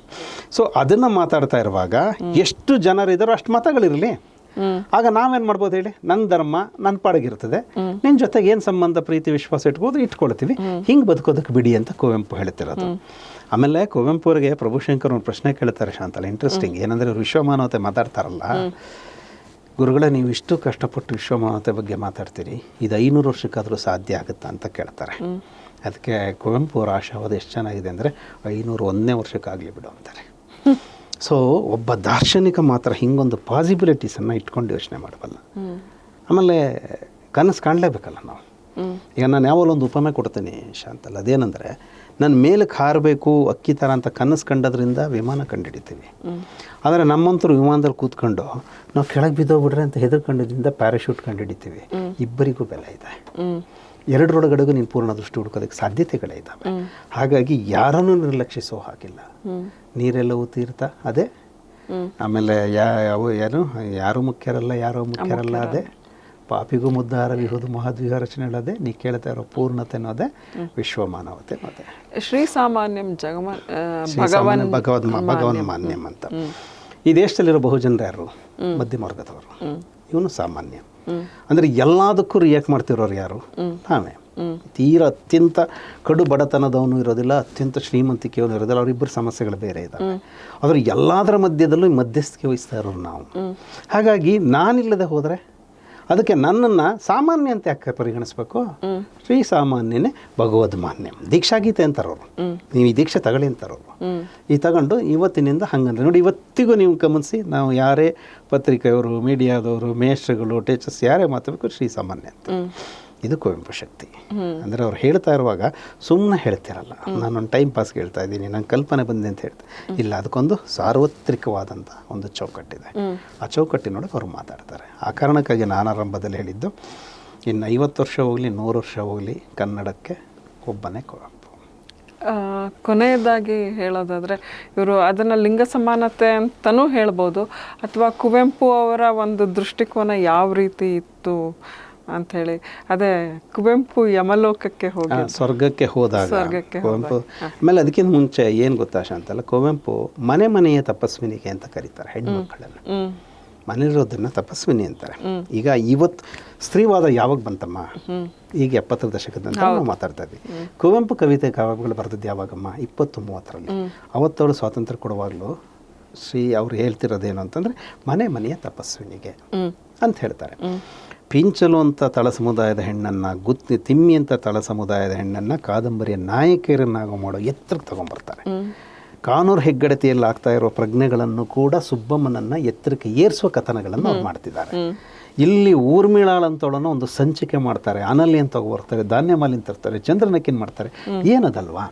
ಹಾಗಾಗಿ ಆ ಕವಿತೆನಲ್ಲಿ ಅದು ಎಷ್ಟು ಅದ್ಭುತವಾದದ್ದು ಅಂತಂದರೆ, ಅವರು ಸ್ವರ್ಗಕ್ಕೆ ಹೋಗಿರ್ತಾರೆ, ಸ್ವರ್ಗದಲ್ಲಿ ಹೋಗಿ ಬಾಗಿಲು ತಟ್ತಾರೆ, ಒಳಗಿರೋನು ಅಷ್ಟೊತ್ತಿಗೆ ಟೈಮ್ ಆಗಿಬಿಟ್ಟಿದೆ, ಬಾಗಿಲು ಹಾಕ್ಬಿಟ್ಟಿದ್ದಾನೆ, ಒಳಗೆ ಕರೆಯೋದಿಲ್ಲ. ಇವರು ಯಾರು ನೀವು ಅಂತಾನೆ, ಇವರು ವಿಳಾಸ ಹೇಳ್ತಾರೆ. ನಾನು ಹಿಂಗೆ ಕುವೆಂಪು. ಯಾವ ಕುವೆಂಪು? ಒಂದು ಮಹಾಕವಿ ಕುವೆಂಪು ಅಂತಾರೆ. ಅವ್ನು ಗೊತ್ತಿಲ್ಲ ಅಂತಾನೆ. ಶ್ರೀರಾಮನ ದರ್ಶನ ಬರದೆ ಅಂತಾನೆ, ಗೊತ್ತಿಲ್ಲ ಅಂತಾನೆ. ಜ್ಞಾನಪೀಠ ಪ್ರಶಸ್ತಿ ಅಂತ ಗೊತ್ತಿಲ್ಲ ಅಂತಾನೆ. ಆಮೇಲೆ ವೈಸ್ ಚಾನ್ಸಲರ್ ಆಗಿದ್ದೀನಿ ಅಂತಾನೆ, ಅವ್ನು ಗೊತ್ತಿಲ್ಲ ಅಂತಾನೆ. ಆಮೇಲೆ ಸ್ವಲ್ಪ ಆ ಕಡೆ ಈ ಕಡೆ ನೋಡ್ಬಿಟ್ಟು ಮೆಲ್ಲಗೆ ನಾನು ಹೇಮಿ ಗಂಡ ಅಂತ ಬಾಗಿಲು ದಡ ಬಾಗಿಲು ತೆರೆಯುತ್ತೆ ಅನ್ನೋ ಥರದ್ದು. ಅಂದರೆ ಅದರೊಳಗಡೆಗಿರೋದು. ಆದರೆ ಒಂದು ವೈಯಕ್ತಿಕವಾದ ಬದುಕನ್ನು ಗಮನಿಸುವಾಗ ಕುವೆಂಪು ಹೇಮಾವತಿ ಸತ್ತ ಮೇಲೆ ಅವ್ರ ಪೆನ್ನು ಮುಂದಕ್ಕೆ ಹೋಗಲೇ ಇಲ್ಲ. ಪ್ರೀತಿಸಿದ್ರು. ಅವ್ರು ಹೇಳ್ಕೊತಾರೆ, ನನ್ನ ಹೆಂಡತಿ ಇಲ್ಲದೆ ನಾನು ಇಷ್ಟು ಬರಹ ಆಗ್ತಿದ್ದ. ಆಮೇಲೆ ಅದಕ್ಕಿಂತ ಅದರಿಂದ ಇನ್ನೊಂದು ಕಥೆ ಇದೆ. ನಿಮ್ಮ ಟೈಮ್ ಇದ್ರೆ ಅದೊಂದು ನಿಮಿಷ ಹೇಳ್ಬಿಡಿ. ಹೇಳಿ. ಆ್ಯಕ್ಚುಲಾಗಿ ಕುವೆಂಪು ಮದುವೆ ಆಗುವ ಸನ್ನಿವೇಶಕ್ಕೆ ಕುವೆಂಪು SSLCನೇ ಹಂಗೇನೋ ಆಸ್ಪಾಸಲ್ಲಿರುವಾಗ ಅವರಮ್ಮ ಒಂದು ಸಲ ಇವರು ಇಲ್ಲಿಂದ ಹೋದಾಗ ಅವರಮ್ಮ ಯಾರ್ದೋ ಮನೆ ನೆಂಟರು ನೋಡೋಕ್ಕೆ ಯಾರಿಗೋ ಹೆರಿಗೆ ಆಗಿದೆ ಅಂತ ಹೋಗಿರ್ತಾರೆ. ಇವರು ಜೊತೆಗೆ ಹೋಗ್ತಾರೆ. ಇವರು ಸ್ವಲ್ಪ ಓದ್ತಿದ್ರಲ್ಲ ಅಂತ ಆ ಮಗುವಿನ ಅಪ್ಪ ಅವರು ತಾತ ಈ ಮಗುಗೊಂದು ಹೆಸರು ಹೇಳಪ್ಪ ಅಂತ. ಯಾಕಂದರೆ ಕುವೆಂಪು ಹೆಸರು ಮೇಲೆ ಒಂದು ಚರ್ಚೆ ಮಾಡ್ತಾರೆ. ಮಲೆನಾಡಲ್ಲಿ ಬ್ರಾಹ್ಮಣರ ಮಕ್ಕಳಿಗಿಡೋ ಹೆಸರುಗೂ ಇನ್ನು ಬೇರೆಯವ್ರಿಗಾದ್ರೆ ನೀವು ಕಾಳ, ಕೆಂಚ, ಕರಿಯ, ತಿಮ್ಮ ಅವನ ಆಕಾರ ನೋಡಿಕೊಂಡು ಬಣ್ಣ ನೋಡ್ಕೊಂಡು ಹೆಸರು ಇಡ್ತಿದ್ರು. ಇವ್ರನ್ನ ಕೇಳ್ತಾರೆ ಏನಾರು ಒಂದು ಹೆಸರು ಹೇಳು ಅಂತ. ಇವ್ರು ಸ್ವಲ್ಪ ಓದ್ತಿದ್ದಂತ ಹೇಮಾವತಿ ಅಂತ ನದಿ ಹೆಸರಿಡ್ತಾರೆ. ಅವರು ಆ ಮಗುಗೆ ಹೆಸರಿಡ್ತಾರೆ. ಬರ್ತಾರೆ ಮುಗೀತದು, ಅದೇನು ಕತೆ ಹೋಯ್ತದು. ಆಮೇಲೆ ಈ ಮದುವೆ ಹೊತ್ತು ವಯಸ್ಸು ಬಂದಾಗ ಇವ್ರ ಅಮ್ಮ ಹುಡುಕಿ ಸಾಕಿರುತ್ತೆ. ಒಂದೇನೋ ಮೈಸೂರಿನ ವಾಪಸ್ ಬಂದು ಜಗಲಿ ಮೇಲೆ ಕೂತಿರ್ತಾರೆ. ಅವ್ರಮ್ಮ ಕೇಳ್ತಾರೆ, ಎಷ್ಟು ಅಂತ ಹೆಣ್ಣು ನೋಡ್ಕೋದಪ್ಪ, ನನಗೂ ಸಾಕಾಗೋಯ್ತು, ನಿನಗೂ ಹೆಣ್ಣೆ ಸಿಕ್ಕಿಲ್ಲ. ಅದು ಯಾಕೆ, ನನಗೆ ಅಂತ ಹುಟ್ಟಿಲ್ವಾ, ನಾ ಹೆಸರಿಟ್ಟಿಲ್ವ, ನೋಡ್ಕೊಂಬ ಅಂತಾನೆ. ತುಂಬ ಕ್ಯಾಶುವಲ್ ಆಗಿರ್ತೀವಿ, ಆತ್ಮಚರಿತ್ರಲ್ಲಿದೆ, ಭಾಳ ಕ್ಯಾಶುವಲ್ ಆಗಿ ಹೇಳ್ತಾರೆ. ಅವ್ರ ಅಮ್ಮನಿಗೆ ಅನ್ಸಿರಲ್ವ, ಎಲ್ಲ ಹುಚ್ಚ ಥರ ಮಾತಾಡ್ತಾನೆ ಅಂತ. ಆದರೂ ಒಂದು ಪ್ರಯತ್ನ ಅಂತ ಹೋದರೆ ಅದೇ ಸೆಟ್ ಆಗುತ್ತೆ. ಅದಕ್ಕೆ ಕುವೆಂಪು ಬರೀತಾರೆ, ಜಗತ್ತಿನಲ್ಲಿ ಎಷ್ಟು ಗಂಡಂದಿರಿಗೆ ಅವರ ಹೆಂಡತಿರಿಗೆ ಹೆಸರಿಡುವಂಥ ಸೌಭಾಗ್ಯ ಇದೆ, ಭಾಗ್ಯ ಇದು ಭಾಗ್ಯ ಇದು ಭಾಗ್ಯ ಅಂತ. ಹಾಗಾಗಿ ಅಂದರೆ ಆಮೇಲೆ ನೀವು ನನಗೆ ಆ ಥರದೊಂದು ನಂಬಿಕೆ ಇದೆ. ಫೋಟೋ ನೋಡಿ, ನೀವು ಎಲ್ಲಿ ಬೇಕಾದ್ರೂ ಕುವೆಂಪು ಫೋಟೋ ನೋಡಿ, ಮುಖದಲ್ಲೊಂದು ತೇಜಸ್ಸಿದೆ. ಅದೇ ಕುವೆಂಪು ಸಂಸಾರ ಜೊತೆಗಿರೋ ಫೋಟೋ ನೋಡಿ, ಹೆಂಡತಿ ಜೊತೆಗಿರೋ ಫೋಟೋ ನೋಡಿ, ಅದೇನು ಕಾನ್ಫಿಡೆನ್ಸ್ ಇದೆ ಒಳಗಡೆ ಅಲ್ವಾ. ಧರ್ಮಪತ್ನಿ ಇದ್ರೆ ಆ ಕಾಲ ಹೇಗಿತ್ತು ಅಂದರೆ, ಈಗ ನರಸಿಂಹಸ್ವಾಮಿಯವರ ಗೀತೆಗಳನ್ನು ನಾನು PhD ಮಾಡಿದ್ದೆ ನಾನು ಅವರ ನರಸಿಂಹಸ್ವಾಮಿ ಮೇಲೆ. ಅವ್ರದ್ದು ಪ್ರೇಮ ಗೀತೆಗಳು ಅಂತ ಕರೆದ್ರೆ ಇಮ್ಮಿಡಿಯೇಟಾಗಿ ಕರೆಕ್ಷನ್ ಆಗ್ತಾರೆ, ಹುಡುಗ ನಂದು ದಾಂಪತ್ಯ ಗೀತೆಗಳು ಅಂತಾರೆ. ಕಾಲಮಾನನೇ ಅದು. ಈಗ ಅವ್ರು ಹಂಗೆ ಹೇಳ್ತಾರೆ, ಬೇಂದ್ರೆ ಸಖಿ ಗೀತೆ, ಆ ಸಖಿ ಗೀತದ ಒಳಗಡೆಗೆ ಅದು ಏನು ಸಂಕಟ ಇತ್ತು ಗೊತ್ತಿಲ್ಲ, ಅದು ಎಷ್ಟು ಥರ ತೊಗೋಬೋದು ನೀವು. ನನಗೂ ನಿನಗೂ ಅಂಟಿದ ನಂಟಿನ ಕೊನೆ ಬಲ್ಲವಾರರು ಕಾಮಾಕ್ಷಿ, ಯಾಕೆಂದರೆ ವಿಧಿ ತಂದ ಅಂತಪಟದಾಚೆ ವಿಧಿ ತಂದ ವಧು ನೀನು ಅಂತ ಅವ್ರು ಮಾತಾಡ್ತಾರೆ. ಕುವೆಂಪು ಯಾವ ಜನ್ಮದ ಮೈತ್ರಿ ಜನ್ಮದಲ್ಲಿ ಮತ್ತೆ ನಮ್ಮಿಬ್ಬರನ್ನ ಬಂಧಿಸಿ ಹೋದೋ ಕಾಣೆ, ನಾನೇ ವೀಣೆ ನೀನೇ ತಂತಿ ಅವನೇ ವೈಣಿಕ, ನಾನಿನಗೆ ನೀನೆನಗೆ ಜೇನಾಗುವ ರಸದೇವ ಗಂಗೆಯಲ್ಲಿ ಮೀನಾಗುವ. ಸೊ ಈ ಥರದ್ದೇನೋ ಒಂದು ಸಾರ್ಥಕತೆ ಇದೆ ಆ ಕಾಲದಲ್ಲಿ ದಾಂಪತ್ಯಗಳು. ಯಾಕೆಂದರೆ ರಾಜರತ್ನಂ ಕಥೆಯ ಟ್ರಾಜಿಡಿ ನಮಗೆ ಗೊತ್ತು. ಸೊ ಇವೆಲ್ಲ ನೋಡುವಾಗ ಬಹುಶಃ ಆ ದಾಂಪತ್ಯಗಳಿತ್ತು, ಹಾಗೆ ಇವ್ರನ್ನ ಬೆಳೆಸೋದಕ್ಕೊಂದು ಅವಕಾಶ ಮಾಡಿಕೊಟ್ಟದ್ದಿತ್ತು. ಬಹುಶಃ ಅದು ಕೂಡ ಕುವೆಂಪು ಅವರ ಕಾವ್ಯದ ಒಳಗಡೆಗೆ ಹೆಣ್ಣು ಉನ್ನತಿಗೆ ಇರೋದಕ್ಕೆ ಒಂದು ಅವಕಾಶ ಆಗಿರ್ಬೋದಾ ಅಂತ ಅನಿಸುತ್ತೆ. ಸತ್ಯ ಅಂತ ಅನಿಸುತ್ತೆ. ಇದು ಅವ್ರದ್ದೇನ ಜೀವನ ಸಂಜೀವನ ಜೀವನ ಸಂಜೀವನ ಸಿನಿಮಾಕ್ಕೆ ಹಾಕೊಂಡಿದ್ದೇವಲ್ಲ, ಸಿನಿಮಾಕ್ಕೆ ತೊಗೊಂಡಿದ್ದಾರೆ, ಸಿನಿಮಾಕ್ಕೆ ಬಂತಲ್ಲ, ಅದು ಕೂಡ ಅವ್ರದ್ದೇ ಹಾಡು. ಬಹಳ ಬ್ಯೂಟಿಫುಲ್ ಆಗಿದೆ, ಅದ್ಭುತವಾದಂಥ ಹಾಡು. ನನ್ನ ಜೀವಕ್ಕೆ ನೀನೇ ಸಾಫಲ್ಯತೆಗಳನ್ನೆಲ್ಲವನ್ನು ಅವಳಿಗೆ ಅರ್ಪಿಸಿ ಹೇಮಾವತಿ ಮಾಡ್ತಾರೆ ಅವರು. ನಿಜ ಏನು, ಅದಕ್ಕೆ ಅವ್ರನ್ನ ಕವಿ ತಪಸ್ವಿ ಅಂತ ಹೇಳಿದ್ರು. ಕವಿ ತಪಸ್ವಿ ಹೌದು, ಋಷಿ ತಪಸ್ಯೆ ಹೌದು, ದಾಂಪತ್ಯ ತಪಸ್ವಿ ಹೌದು, ಎಲ್ಲವೂ ಸಾರ್ಥಕತೆಯ ಪ್ರಶ್ನೆನೇ ಅಲ್ವಾ. ಹಾಗಾಗಿ ನಾನು ಹೆಸರಿಂದ ಹೇಳಿದ್ನಲ್ಲ, ಅವ್ರಿಗೆ ಆ ಥರದ ಹಠ ಇರೋದ್ರಿಂದಲೇ ಇವರು ಈ ಪುರೋಹಿತರುಗಳು ಹಿಂಗಿಡ್ತಾರೆ ಅಂತ ತಮ್ಮ ಮಕ್ಕಳಿಗೆ ನೋಡಿ, ಪೂರ್ಣಚಂದ್ರ ತೇಜಸ್ವಿ ಕಲ್ಪನೆನೇ ಮಾಡೋಕ್ಕೆ ಸಾಧ್ಯ ಇಲ್ಲ. ಆವಾಗ ಕೋಕಿಲೋದಯ ಚೈತ್ರ, ತಾರಿಣಿ, ಶುಭದಾಯಿನಿ, ಏನು ಅದ್ಭುತವಾದ ಹೆಸರುಗಳು. ಅಂದರೆ ಪ್ರತಿಭಟನೆ ಅನ್ನೋದನ್ನು ಕುವೆಂಪು ಬಹುಶಃ ಸ್ಥಾಪಿಸಿದ ಹಾಗೆ ಇನ್ನೊಬ್ಬ ಕವಿ ಕೈನಲ್ಲಿ ಮಾಡೋಕ್ಕಾಗಲಿಲ್ಲ. ಯಾಕೆಂದರೆ ಉಳಿದವರು ಸ್ವಲ್ಪ ಆ ಕಾಲಕ್ಕಿದ್ದವರೆಲ್ಲ ಜಾತಿಯಿಂದಲೋ ವರ್ಗದಿಂದಲೋ ನಾವು ಶ್ರೇಷ್ಠರು ಅಂತ ತಮ್ಮೊಳಗೆ ಅಂದ್ಕೊಂಡಿರುವಾಗ, ಕುವೆಂಪುಗೆ ಇಲ್ಲ ಇದು ಹಾಗಲ್ಲ, ಇದಕ್ಕೇನೋ ಒಂದು ಪ್ರತಿರೋಧಗಳನ್ನು ನಾನು ಕೊಡಲೇಬೇಕಾಗಿದೆ ಅಂದ್ಕೊಳ್ಳುವಾಗ ಒಂದು ಹೆಸರಿನಲ್ಲೂ ಅದನ್ನು ರೂಪಿಸ್ಕೊಳ್ಳೋದಕ್ಕೆ, ಶೀರ್ಷಿಕೆಗಳಲ್ಲೂ ಅದನ್ನು ರೂಪಿಸ್ಕೊಳ್ಳೋದಕ್ಕೆ. ಯಾಕೆಂದರೆ ಅವ್ರ ಬಗ್ಗೆ ಮಾತಾಡ್ತಾರೆ ನೋಡಿ, ಬೇಂದ್ರೆ ಕವಿತೆ ಎಷ್ಟು ಸಲೀಸಾಗಿ ಅರ್ಥ ಆಗುತ್ತೆ, ಕುವೆಂಪು ನೋಡಿ ಎಷ್ಟು ಕ್ಲಿಷ್ಟವಾಗಿ ಬರೀತಾರೆ ಅಂತ ಹೇಳ್ತಾರೆ. ಹಾಗಿಲ್ಲ, ಕುವೆಂಪು ಕ್ಲಿಷ್ಟವಾಗಿ ಬರಿತಾ ಇದ್ದಾರೆ, ಭೂಯಿಷ್ಠವಾಗಿ ಬರಿತಾ ಇದ್ದಾರೆ ಅಂದರೆ ಅವ್ರಿಗೊಂದು ಚಾಲೆಂಜ್ ಇತ್ತು. ಇವನೊಬ್ಬ ತಳ ಸಮುದಾಯದವನು, ಇವನೊಬ್ಬ ಶೂದ್ರ, ಇವನಿಗೆ ಏನು ಗೊತ್ತು ಅನ್ನೋಂಥ ಪ್ರಶ್ನೆ ಅವ್ರು ಉತ್ತರ ಕೊಡ್ತಾರೆ. ಆದರೆ ಅದ್ರ ಜೊತೆಗೆ ನನಗೂ ಗೊತ್ತು, ಈಗ ಬೇಂದ್ರೆ ನಾನು ಬಡವಿ ಆತ ಬಡವಲ್ಲವೇ ನಮ್ಮ ಬದುಕು ಅಂತ ಬರೆಯುವಾಗೆ, ಕುವೆಂಪು ತೆರೆದಿದೆ ಓ ಮನೆ ಬಾ ಅತಿಥಿ ಅಂತ ಅದಕ್ಕಿಂತ ಸರಳವಾಗಿ ಬರೀತಾರೆ. ಉಳುವ ಯೋಗಿಯ ನೋಡಲಿ ಅಂತ ಅದಕ್ಕಿಂತ ಸರಳವಾಗಿ ಬರೀತಾರೆ. ಆಮೇಲೆ ಯಾವುದು ಈ ರಾಜನ ನಮ್ಮ ನಾಡಗೀತೆ ಇದೆಯಲ್ಲ ಅದನ್ನು ಬರೀತಾರೆ. ಕುವೆಂಪುನು ತುಂಬ ಸರಳವಾಗಿ ಬರೆದಿದ್ದಾರೆ. ಹಾಗೇನೆ ಉತ್ತರ ಧ್ರುವದಿಂದ ದಕ್ಷಿಣ ಧ್ರುವಕ್ಕೂ ಚುಂಬಕ ಗಾಳಿಯು ಬೀಸುತ್ತಿದೆ ಅಂತ ಬೇಂದ್ರೆ ಬರೀತಾರೆ. ಚಂದ್ರಮಂಚಕ್ಕೆ ಬಾಚ ಕುರಿತು ಇವರು ಬರೀತಾರೆ. ಕಾವ್ಯದ ಭಾಷೆ ಯಾವತ್ತೂ ಅದು ವಿಮರ್ಶೆ ಪ್ರಜ್ಞೆಗಳೇ ಅಲ್ಲ. ಅದನ್ನು ಅಭಿವ್ಯಕ್ತಿಸ್ತಾ ಇರುವಾಗಲೂ ಅದರ ಬೆನ್ನಿಗೆ ನಾವು ನೋಡಬೇಕಾಗತ್ತೆ. ಆಮೇಲೆ ಕೆಲವರು ಮಾತಾಡುವಾಗ ಹೇಳ್ತಾರೆ, ಹಾಗಾದಾಗ ಇಡೀ ಸಾಹಿತ್ಯ ಪರಂಪರೆಯನ್ನು ಹೀಗೆ ವರ್ಣಾಶ್ರಮಗಳಲ್ಲಿ ನೋಡಬೇಕಾ, ಭಾರತ ಸಂದರ್ಭದಲ್ಲಿ ನೋಡೋ ಅನಿವಾರ್ಯತೆಯನ್ನು ಸೃಷ್ಟಿ ಮಾಡಿದ್ದಾರೆ. ಯಾಕೆಂದರೆ ಅದನ್ನು ನಾವು ಆರಂಭದಿಂದಲೂ ಗಮನಿಸಿದ್ದೀವಿ. ಹಾಗಾದಾಗಲೇ ಶರಣ ಚಳವಳಿ ನಡೆದದ್ದು ಆ ಕಾರಣಕ್ಕಾಗಿಯೇ, ಕನಕರಂಥವ್ರನ್ನು ಹೊರಗಿಡೋದು ಆ ಕಾರಣಕ್ಕಾಗಿಯೇ, ಕುವೆಂಪು ಅಂಥವ್ರ ಬಗ್ಗೆ ಇದ್ದ ಪ್ರತಿರೋಧಗಳ ಕಾರಣಕ್ಕಾಗಿಯೇ. ಆದರೆ ಮಾನವೀಯತೆ ದೊಡ್ಡದಾಗಿರೋದ್ರಿಂದ ಮತ್ತೆ ಅದು ಗೆಲ್ತಾನೆ ಬಂದಿದೆ. ಹಾಗಾಗಿ ನಮ್ಮ ಕುವೆಂಪು ಆಗಬೇಕಾಗಿದೆ. ನಾಳೆ ನಮಗೆ ಎಲ್ಲದಕ್ಕೂ ಉತ್ತರ ಆಗಬೇಕಾಗಿದೆ. ಆ ಕೆಲಸ ನಾವು ಮಾಡಬೇಕಾಗಿದೆ. ಸರ್ವಮಾನ್ಯ ಕುವೆಂಪು ಎಂದೆಂದಿಗೂ ಪ್ರಸ್ತುತ. ಇನ್ನು ಅದು ಮುಂದೆ ನೀವು ಯಾವ ಕಾಲಕ್ಕೆ ಹೋಗಿ ನಿಂತರೂ ನನಗನ್ಸೋದಿಷ್ಟೇ, ನಿಮ್ಮ ಸಾಮಾಜಿಕ ಸಮಸ್ಯೆಗಳು, ಆಧ್ಯಾತ್ಮದ ಪ್ರಜ್ಞೆಗಳು, ನಿಮ್ಮ ವೈಯಕ್ತಿಕ ನಂಬಿಕೆಗಳು ಎಲ್ಲದಕ್ಕೂ ಕುವೆಂಪಲ್ಲಿ ಉತ್ತರ ಇದೆ. ಆಮೇಲೆ ತುಂಬ ಏನಾಯಿತು ಗೊತ್ತಾ ಶಾಂತಲ, ಭಾಳ ಸಲ ನಾವು ಕವಿತೆಗಳನ್ನು ಓದಿದ್ವಿ, ಕೆಲವರು ನಾಟಕ ಓದಿದ್ವಿ, ಕೆಲವರು ಕಾದಂಬರಿಗಳನ್ನು ಓದಿದ್ವಿ. ಸಮಗ್ರವಾಗಿ ಯಾರು ಕುವೆಂಪುನ ಓದಿಲ್ಲ ಓದಬೇಕು. ಆಮೇಲೆ ಮುಖ್ಯವಾಗಿ ಕುವೆಂಪು ಗಟ್ಟಿಯಾದ ವೈಚಾರಿಕ ಕುವೆಂಪು ಸಿಗೋದಿಲ್ಲ ಅಂದರೆ ಅವರ ಭಾಷಣಗಳಲ್ಲಿ, ಅವರ ಸಂದರ್ಶನಗಳಲ್ಲಿ.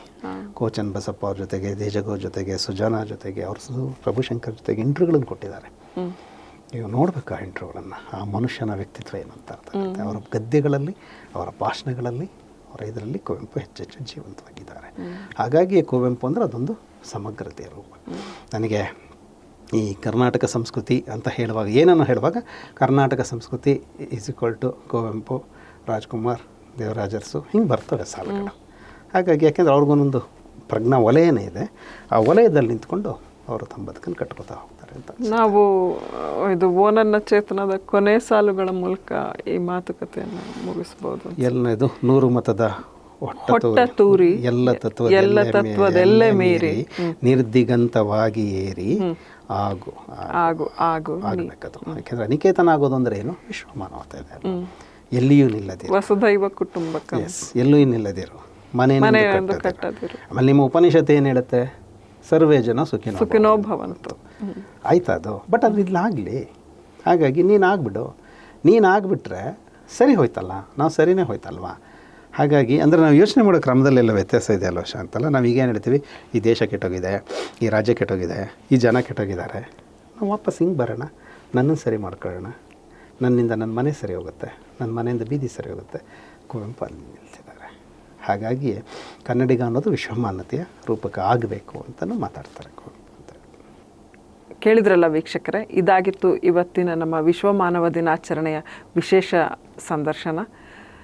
ನಿಮಗೆ ಇಷ್ಟವಾಗಿದ್ದರೆ ಲೈಕ್ ಮಾಡಿ, ಶೇರ್ ಮಾಡಿ. ನಮಸ್ಕಾರ. ಧನ್ಯವಾದಗಳು.